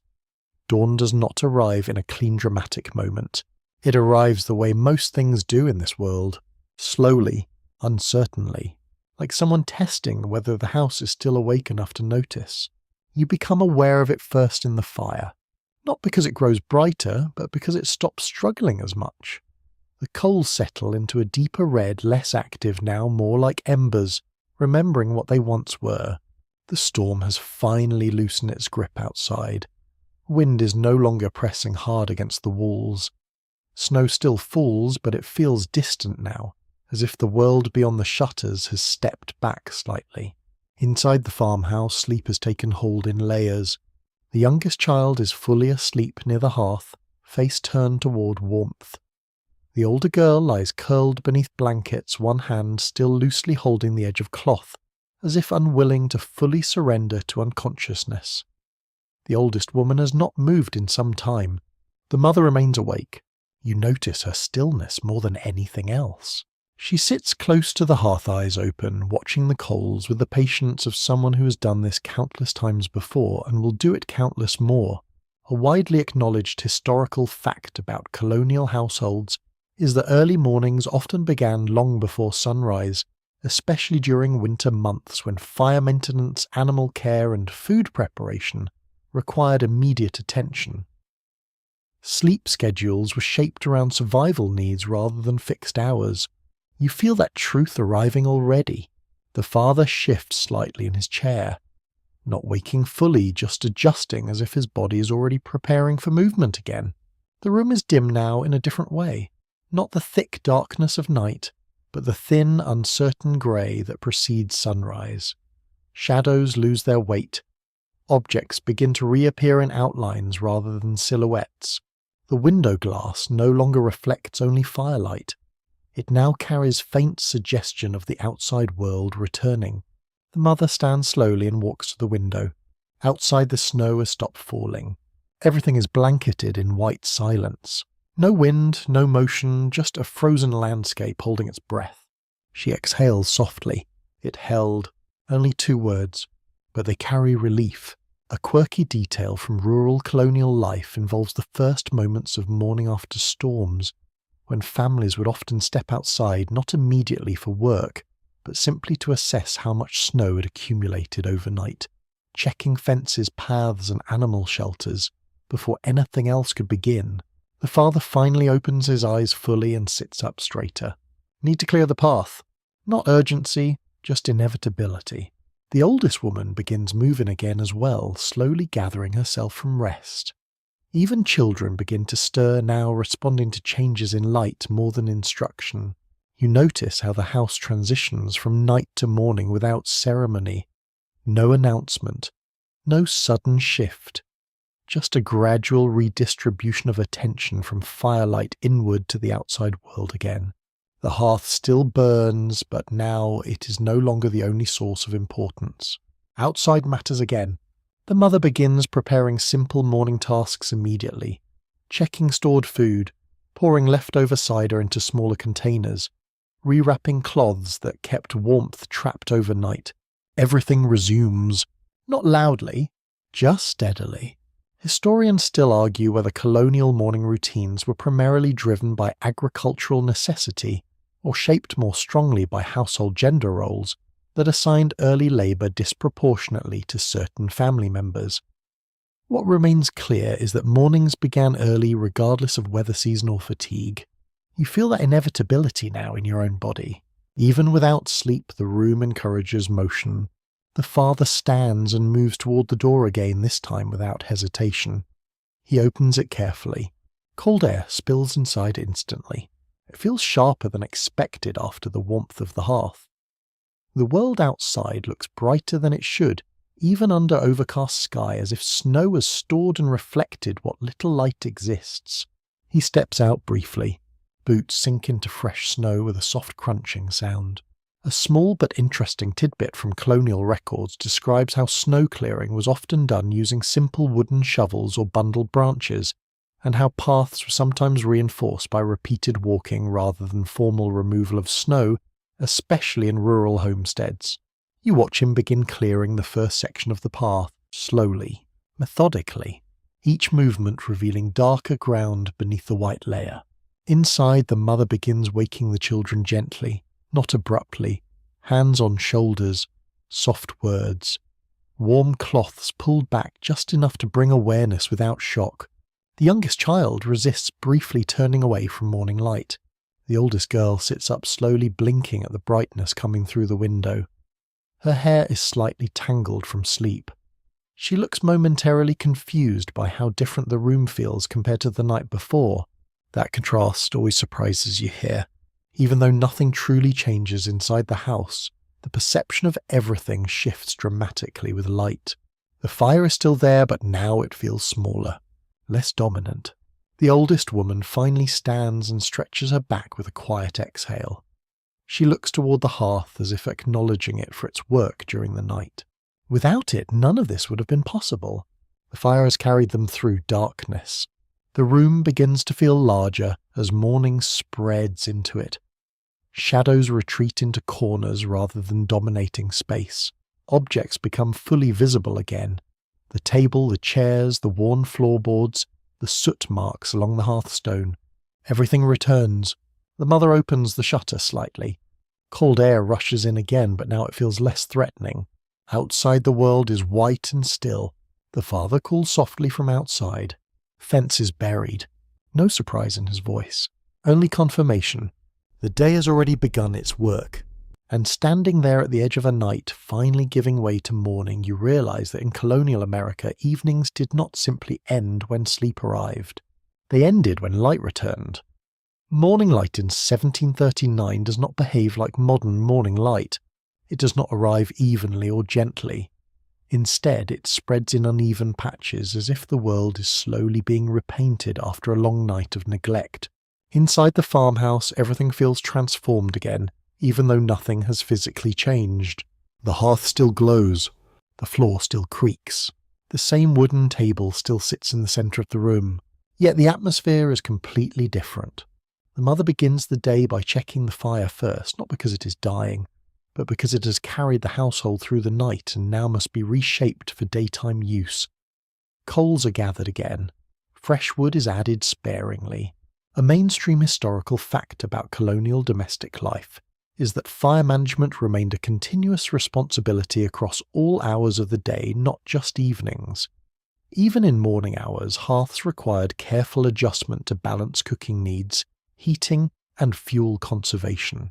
You watch how naturally this continues, as if night and day are simply different chapters of the same ongoing task. The father is still outside. You see him through the open doorway now, partially buried in snow, clearing a narrow path toward the barn. Each shovel of snow reveals muddy ground beneath, quickly chilled by the air. His breath rises in pale clouds. The world outside is silent in a way that feels almost complete. No birds yet, no wind. Just the muffled quiet of snow absorbing sound. Inside, the oldest woman begins preparing simple morning porridge. The sound of water being poured into a pot feels unexpectedly loud after the long quiet night. The youngest child finally sits up, fully rubbing his eyes with both fists. He looks briefly confused, as children often do when waking into a world that has changed without their awareness. The older girl stretches and winces slightly at stiffness in her shoulders. Sleeping near the hearth always leaves muscles unevenly warmed. You notice how morning pain is simply accepted here. No one complains for long. Discomfort is a condition, not an interruption. A quirky detail from 18th century colonial households involves the practice of checking indoor air quality in the morning by opening shutters, briefly even in cold weather, allowing stale smoke and overnight odours to escape before daily activities resumed. Fresh air, even freezing air, was considered necessary for health. The mother opens another shutter slightly. Cold rushes in immediately. Everyone reacts at once, not dramatically, just instinctively pulling closer to warmth again. The fire answers with a soft crackle. Outside, the father finishes clearing the main path and begins striking snow from his boots before stepping back inside. The change in temperature hits him, instantly visible in the way he exhales and flexes his fingers. The barn door's frozen, he says. No one responds with surprise. Just acknowledgement. Frozen is expected. Frozen is normal. Historians still debate whether colonial rural families experienced winter as primarily a logistical burden or as a seasonal rhythm that structured community cooperation in ways modern urban life no longer requires. What is clear from surviving accounts is that winter labour was constant but often shared among neighbours when distance and weather allowed. The mother begins distributing tasks without formal announcement. Someone must feed animals. Someone must check stored food. Someone must gather more wood before conditions worsen again later in the day. Work resumes quickly even after the night that felt so long. You help move a chair closer to the table as the room shifts from sleep to function. The fire is no longer the centre of rest. It becomes a tool again. Heat for cooking, heat for drying, heat for preparing the day. The oldest woman stirs porridge, slowly watching its texture change. Steam rises into morning light, now coming more fully through the windows. The smoke stains on the ceiling appear less ominous in daylight, more like history embedded into wood. The youngest child finally stands and walks unsteadily toward the table. He looks smaller in morning light, almost fragile compared to how warm and secure he seemed by the fire during the night. The older girl begins folding blankets used during sleep, shaking off small bits of ash that settled overnight. Tiny particles float briefly in sunlit air before disappearing. Outside, the father returns briefly to warm himself before heading back out again. His face is flushed from cold. He looks at the room for a moment, as if confirming its continued existence. Then he nods slightly and turns away. The day is already demanding attention from him again. A lesser-known tidbit from colonial rural practice involves the habit of morning accounting, where families mentally or verbally reviewed supplies, fuel and food stores at the start of each day to anticipate weather changes and labour needs. It was a form of survival planning embedded into daily routine. You hear fragments of it now. How much wood remains? Enough flour for 2 days. Salt running low. These are not anxious statements. They are simply facts being arranged into awareness. The porridge thickens. Bowls are placed on the table. Morning light strengthens slightly, revealing details that were hidden all night. Scratches in the wood, ash near the hearth, the uneven edges of handmade tools. Everything looks more solid and less mysterious.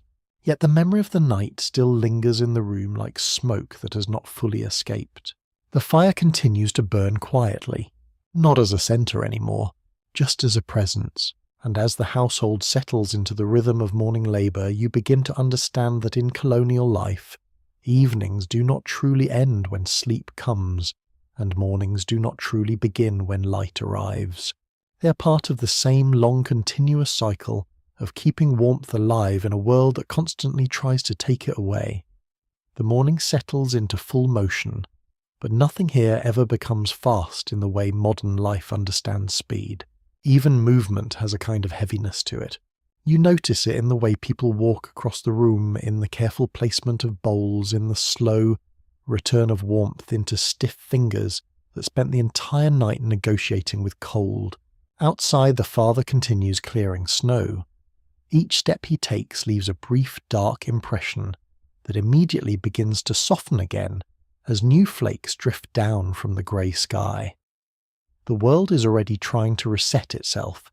Inside, the mother and oldest woman work together without speaking much, dividing tasks through memory rather than instruction. One handles food, one handles cloth. The children are assigned simple duties that keep them close to warmth and out of the deeper cold near the door.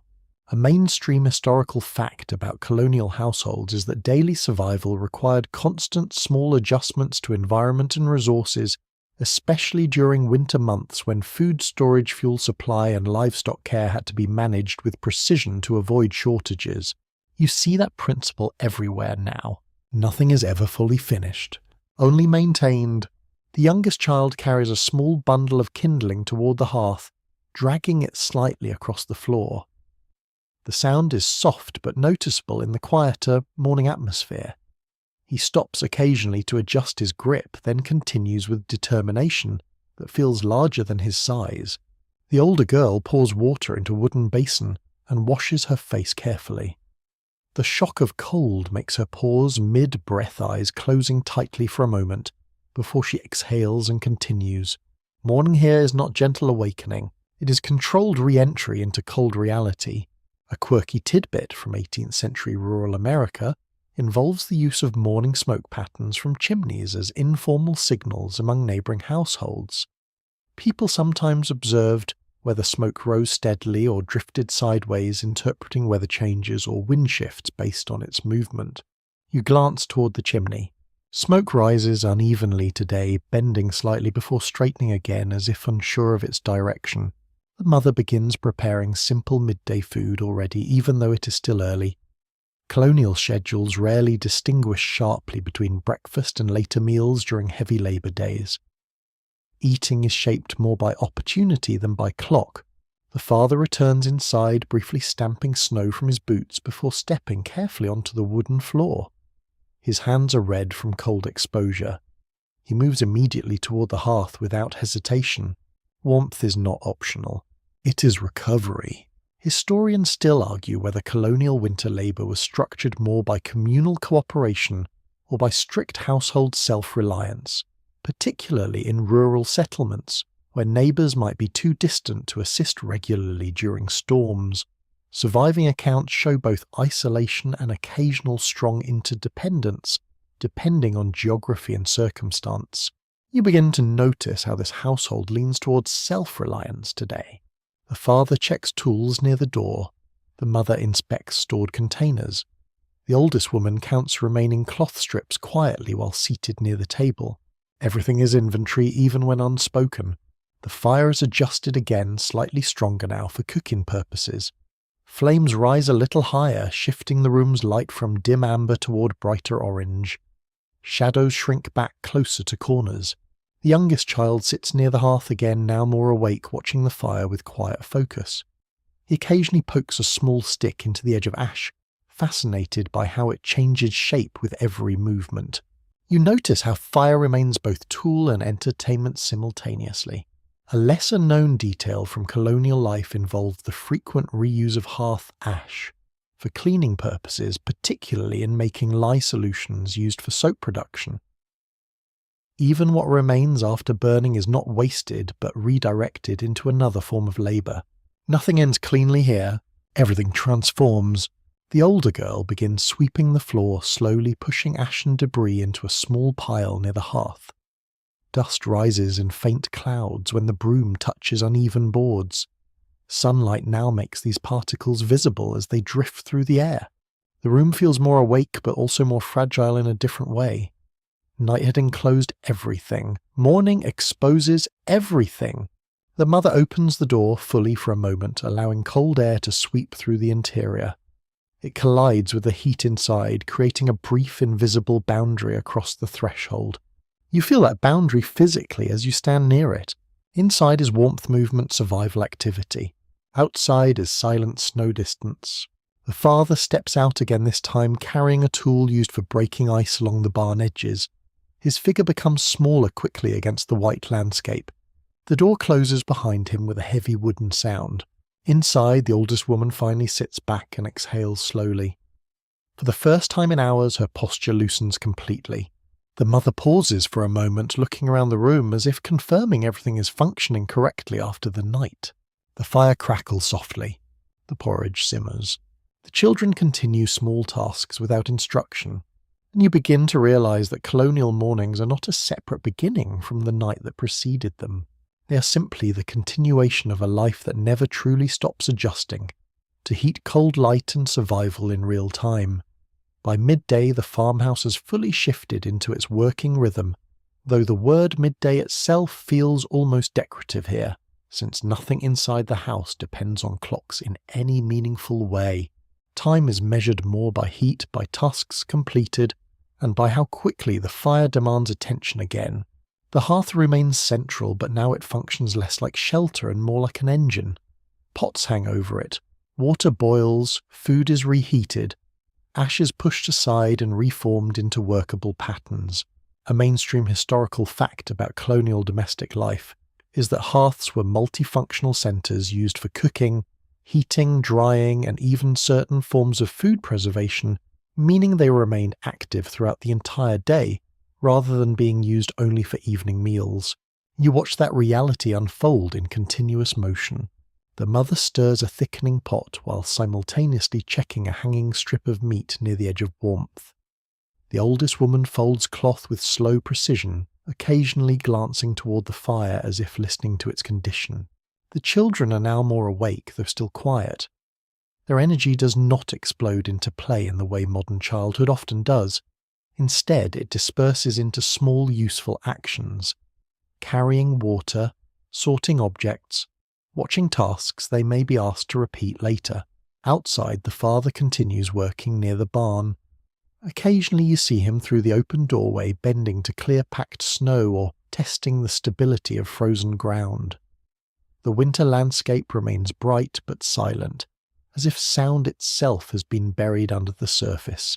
A quirky tidbit from 18th century rural communities involves the practice of marking midday not by clocks, but by the sun's position relative to household objects such as window beams or door frames, casting specific shadows across interior floors.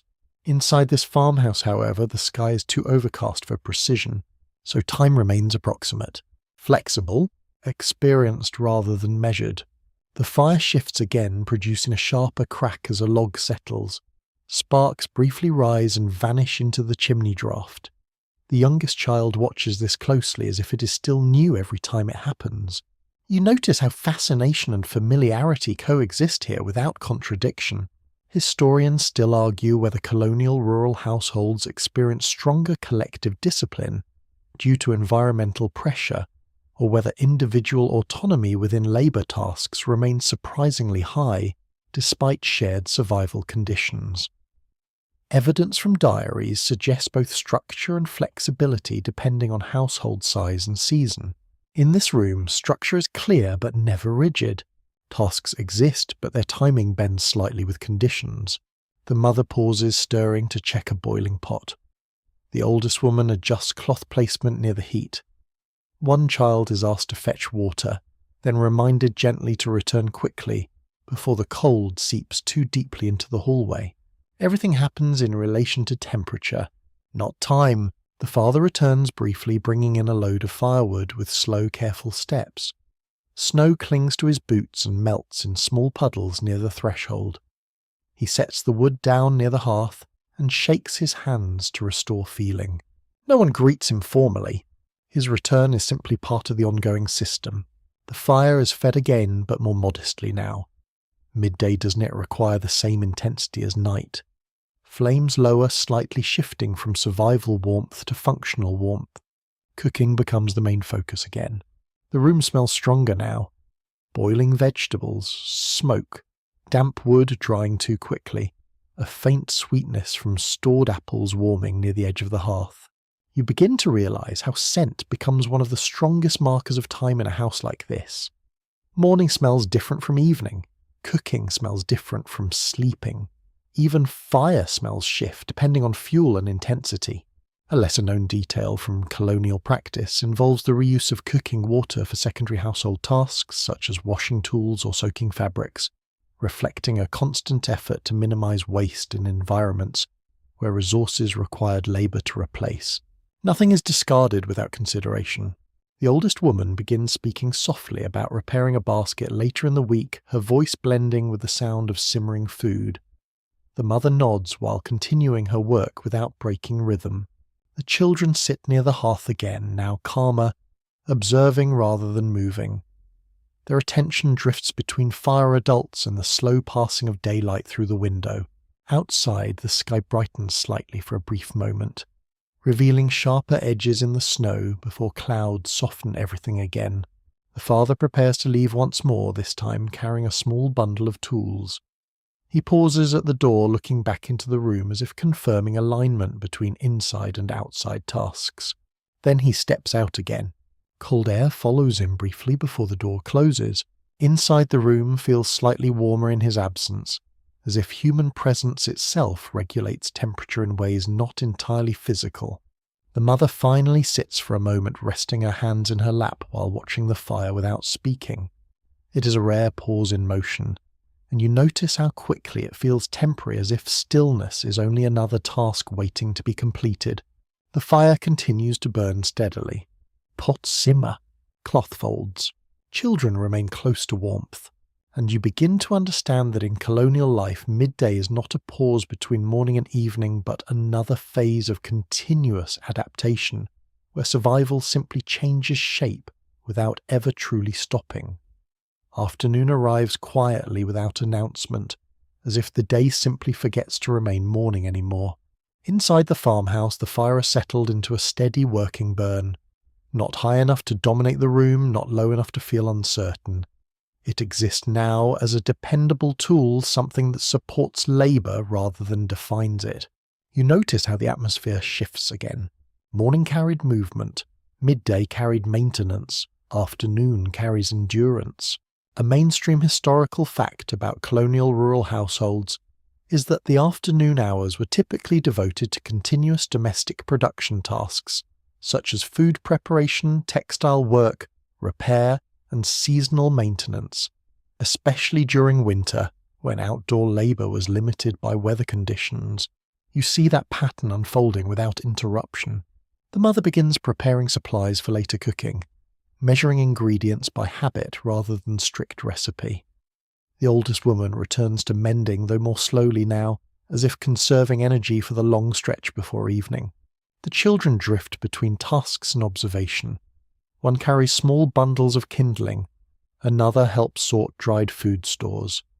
Their movements are steady but unhurried, shaped by repetition rather than urgency. Outside, the father continues working in the snowbound yard. Occasionally you hear the dull sound of tools striking frozen ground or wood. The sound carries faintly through the walls before dissolving into silence again. The landscape beyond the windows remains bright but muted. Snow reflects weak sunlight, creating a pale glow that lacks warmth. It is light without comfort. A quirky tidbit from 18th century colonial practice involves the use of afternoon house checks, informal routines where household members inspected structural weaknesses, fuel levels and stored provisions during daylight hours, especially after storms, to ensure nothing had been damaged overnight. Inside this farmhouse, that habit becomes visible in small movements. The mother checks stored jars again. The oldest woman examines cloth edges for wear. Even the children glance toward corners where drafts might have entered during the night. Everything is quietly assessed. Nothing is assumed stable for long. The fire pops softly, sending a brief wave of warmth across the room. Ash shifts inward, forming new shapes that resemble collapsed hills. The youngest child watches this carefully, as if the fire is constantly rewriting itself.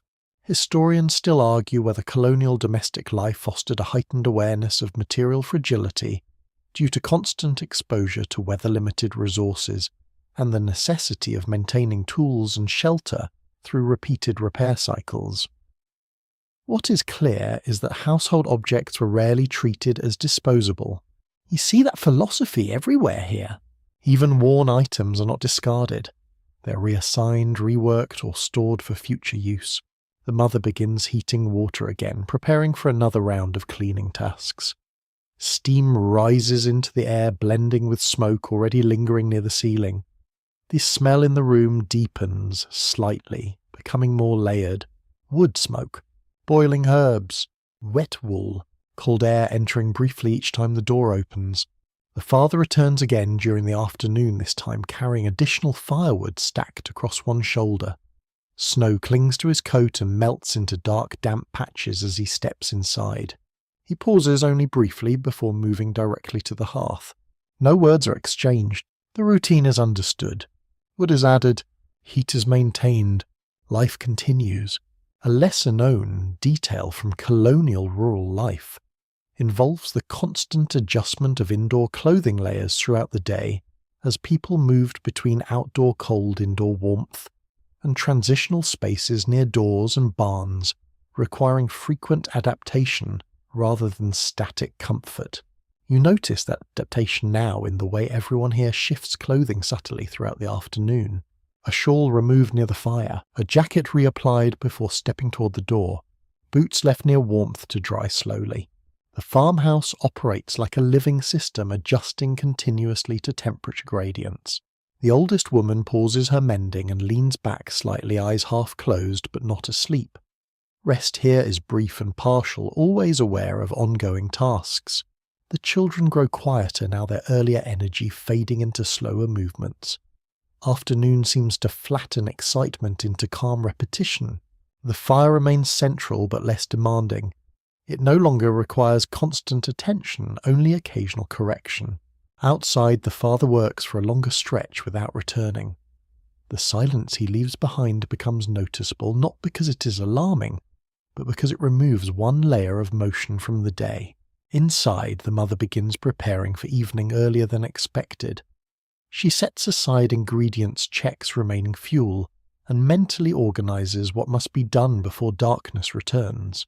Evening is always anticipated in advance here, not feared, prepared for. The fire shifts again, settling slightly lower as fewer logs are added during this period. Light softens across the room.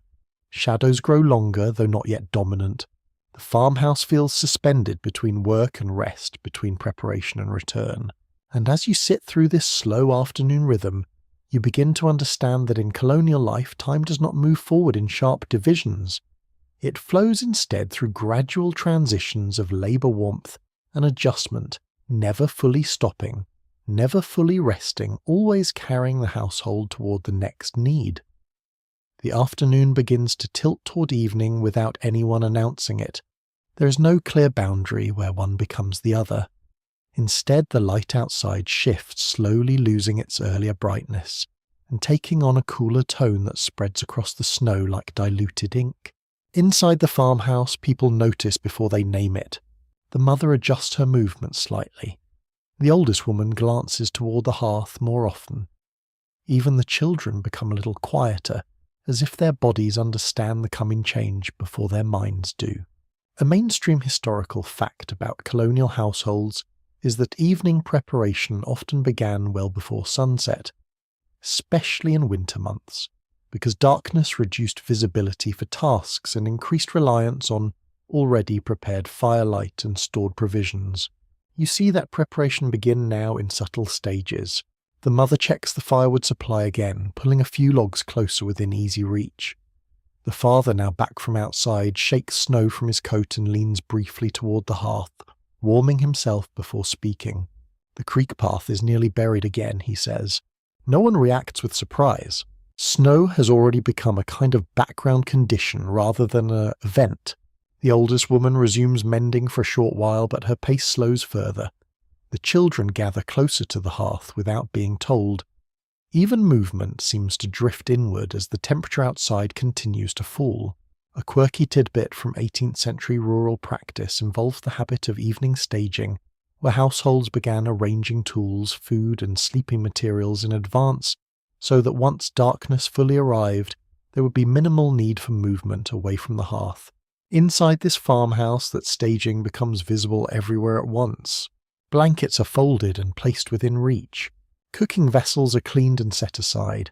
Firewood is stacked in a precise reachable arc around the hearth. Nothing is random. Everything is positioned for reduced motion later. The fire pops softly, sending a brief pulse of light across the room. Shadows stretch and then contract again like the house is breathing. Outside, the sky deepens in colour.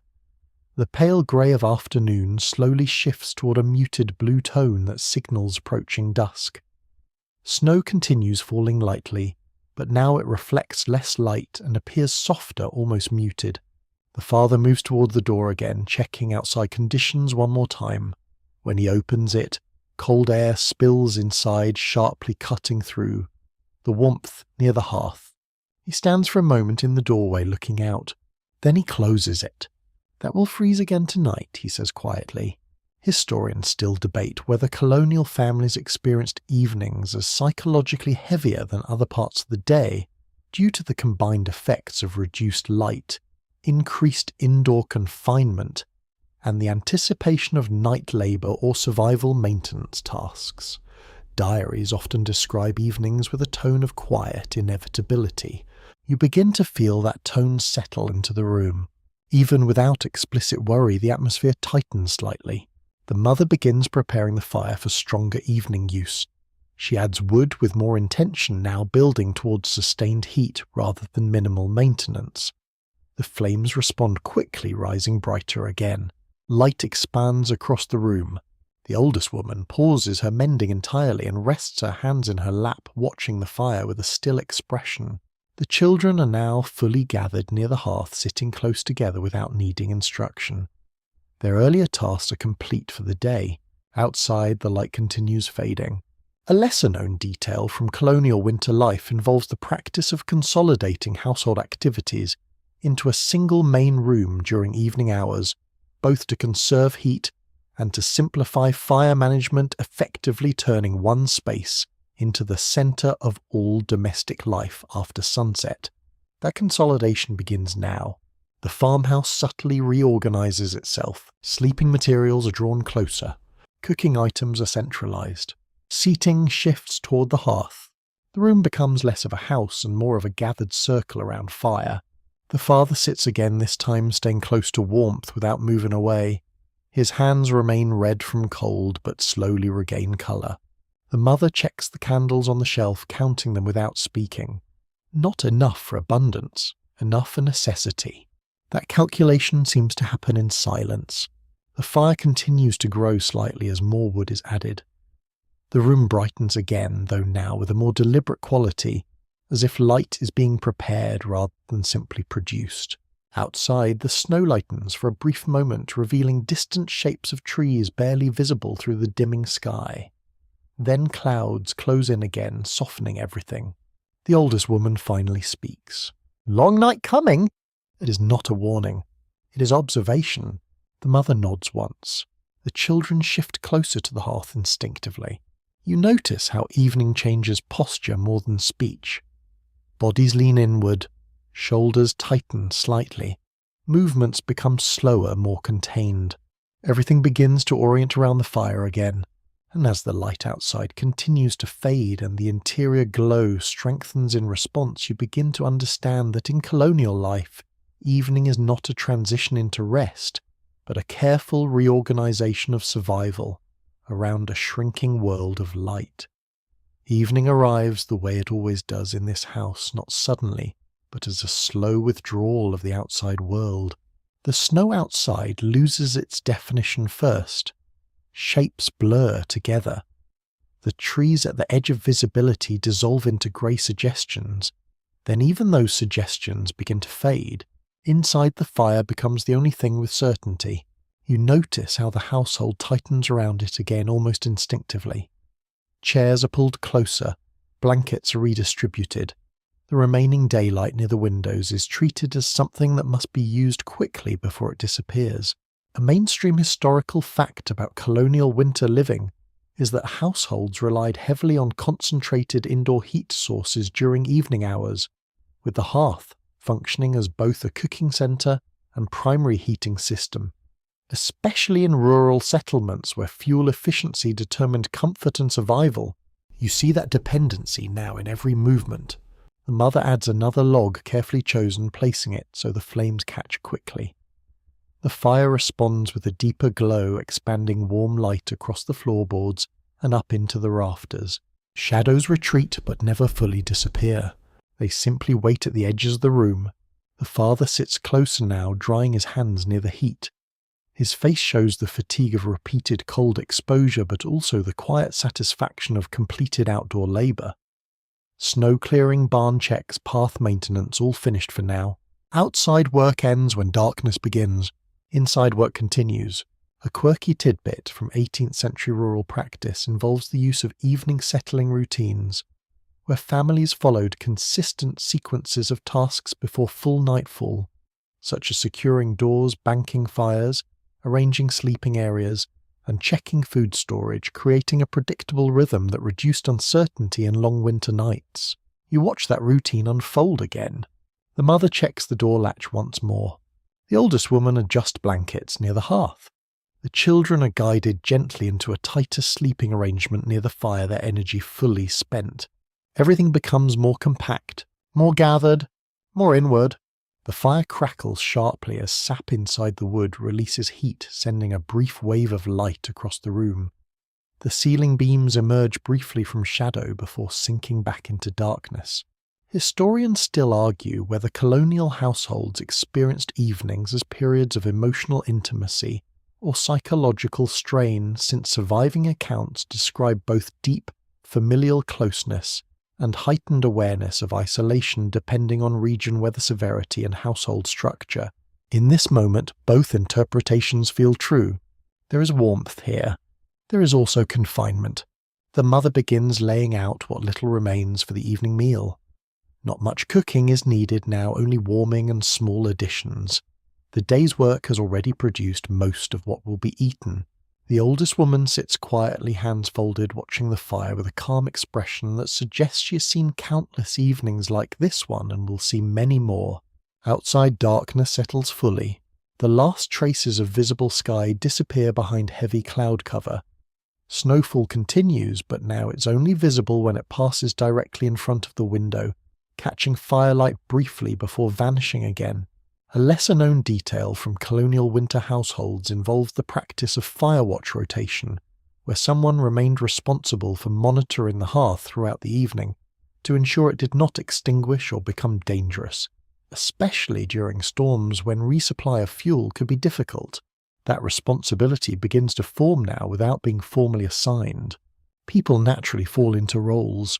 The mother stays closest to the fire. The father checks tools and door security. The older woman watches the children and assists with small tasks. The children settle fully into sleep near the hearth. The room feels stable but carefully maintained, like something that requires constant attention to remain intact. The fire lowers slightly, then steady again as another log is adjusted. Heat remains consistent, but light softens, shifting the room into deeper tones of amber and brown. You notice how sound changes as evening deepens. Less speech, more quiet movement. Occasional wood shifting, the distant, constant presence of wind outside. The house no longer feels like a space moving through time. It feels like a space holding time in place. The father finally speaks in a low voice. Storm held off longer than expected. No one responds immediately. The statement feels more like a reflection than a prompt. The mother nods after a pause. Still not gone. That simple exchange contains more awareness than most conversations earlier in the day. Outside conditions remain present even when not actively dangerous. The fire pops once louder than before, and one child stirs briefly before settling again. The oldest woman leans slightly closer to the hearth, warming her hands again, though she's not cold. It is habit more than need. You begin to realize that evening in colonial life is not a single phase, but a gradual narrowing of activity, attention, and space until everything that remains is gathered around heat and light that must be carefully preserved until morning. The room grows quieter still. The fire becomes the dominant presence, and as the last light from outside disappears completely, you understand that night here does not arrive as an interruption. It arrives as the final stage of everything the day has already been preparing. Night finally settles in fully, not as an arrival, but as a completion. The farmhouse now exists almost entirely inside the glow of the hearth. Everything beyond the reach of firelight has become indistinct, including corners, furniture edges, and even the upper beams of the ceiling. You notice how the room feels smaller again, not because anything has physically changed, but because vision itself has contracted inward. A mainstream historical fact about colonial households is that nighttime activities were heavily concentrated around a single light source, typically the hearth, or a small number of candles, which shaped how families organized space movement and even conversation during evening hours. You feel that limitation now as something physical. If you move too far from the fire, details disappear. If you move too close, warmth overwhelms. The father settles into a chair near the hearth, exhaling slowly. His body finally shows the full weight of the day. Cold exposure, outdoor labor, snow clearing all of it, settling into muscles that no longer need to stay alert. The mother adjusts blankets around the sleeping children again, even though they have not moved in some time. The oldest woman remains still, eyes open, watching the fire with a steady gaze that suggests long familiarity with nights like this. A quirky tidbit from 18th century rural life involves the practice of using candle ends so completely that families would press the final remnants into clay holders or melted wax pools to extend their use, sometimes combining multiple short stubs into a single usable light source. Here, even the fire reflects that mentality. Nothing is wasted. Everything is extended as long as possible. The hearth burns lower now, carefully managed for endurance through the night. Light softens into a deeper amber tone. Shadows return but remain controlled, never fully overtaking the room as long as someone tends the fire. The youngest child shifts once, then settles again, breathing evenly. The older girl lies curled beside him, one arm loosely resting across a blanket edge. Sleep has fully claimed them both. The house becomes quieter than it has been all day. Even conversation nearly disappears. Historians still argue whether colonial night routines were primarily shaped by necessity, or whether extended evening quiet created cultural patterns of reflection and storytelling that influenced early American social life in lasting ways. What is clear is that nights were long and deeply structured around survival tasks. You see that structure now reduced to its simplest form. Fire, shelter, breath, occasional movement. The father leans forward and places another carefully chosen log onto the fire. Sparks rise briefly, then fade into the chimney darkness above. The sound is soft, almost gentle, like something settling into place. Outside there's almost no sound now. The storm has fully passed. Only stillness remains beyond the walls. A lesser-known detail from colonial winter practice involves the habit of checking exterior doors and window coverings multiple times during the night, especially after storms, to ensure that wind or drifting snow had not compromised insulation or security. The father stands once more and performs the check quietly. Door secure. Window coverings intact. No visible gaps. He returns to the hearth without speaking. The mother shifts slightly closer to the fire, resting her hands near warmth without fully engaging in any task. For the first time since morning, she's not actively working. The oldest woman closes her eyes briefly, not sleeping yet, but resting in place. You notice how night changes the meaning of stillness. During the day, stillness feels like pause. At night, it feels like completion. The fire becomes the only moving element in the room. Flame rising, ash collapsing, wood shifting slightly as it burns down into itself.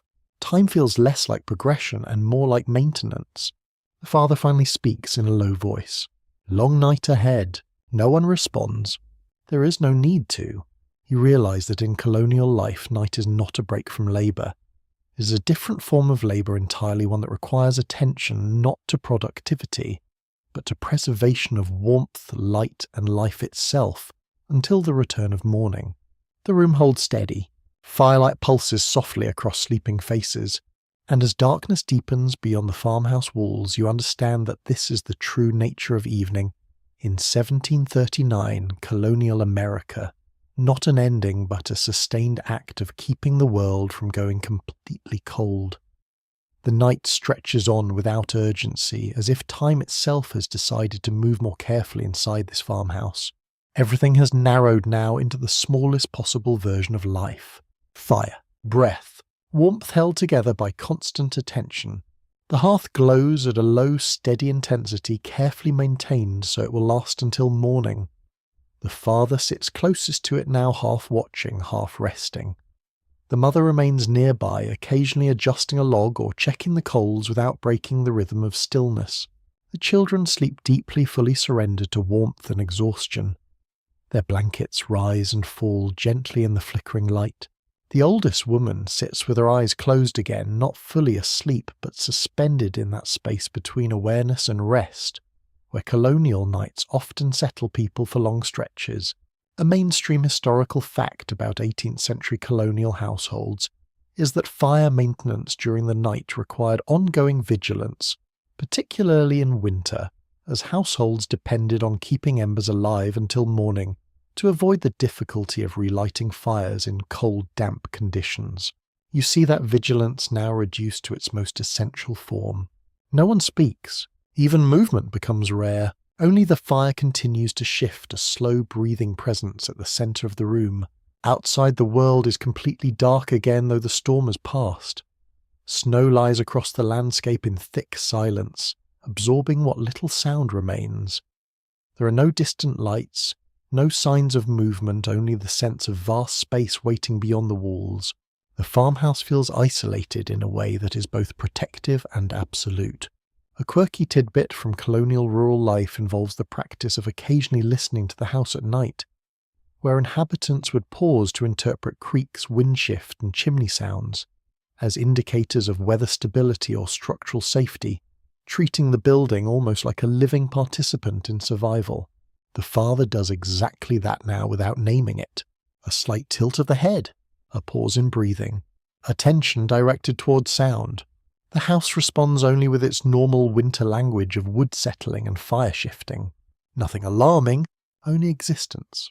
Historians still argue whether colonial nights fostered deeper familial intimacy due to enforced proximity around shared heat sources, or whether the same conditions increase psychological fatigue from extended confinement in dim, smoky interiors during long winters.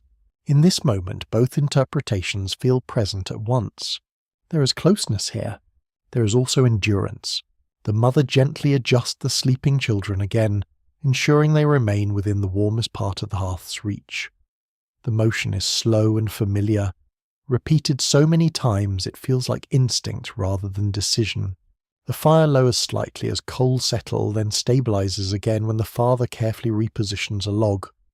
The glow remains steady enough to hold the room together without overwhelming it. Time becomes indistinct. There is no clear sense of passing minutes, only a long continuous present held together by warmth and attention. A lesser-known detail from 18th century domestic practice involves the concept of night saving, where households intentionally minimized movement and resource use during the deepest hours of darkness, reserving energy, fuel, and activity for early morning rebuilding of the day. Here that principle is fully realized. Nothing unnecessary occurs. Even thought feels quieter. The oldest woman finally shifts slightly and opens her eyes again. She looks toward the fire, then toward the sleeping children, then toward the father. A small nod passes between them. No words are needed. Everything is understood in shared attention to the hearth. Outside there is still no sound except occasional faint wind moving through distant trees. The world beyond the farmhouse remains vast, cold and unmoving, but no longer threatening in immediate sense. The storm has already spent itself. The father leans back slightly still facing the fire. The mother rests her hands in her lap. The room holds steady in quiet equilibrium. You realize now that colonial evenings do not truly end within the night itself. They dissolve gradually into this final state of maintained warmth, where life is no longer actively shaped but carefully preserved. And in that stillness, as the fire continues its slow, steady pulse against the dark, you understand what remains when all activity stops. Not emptiness, not silence, only endurance quietly continuing until morning returns, sweet dreams,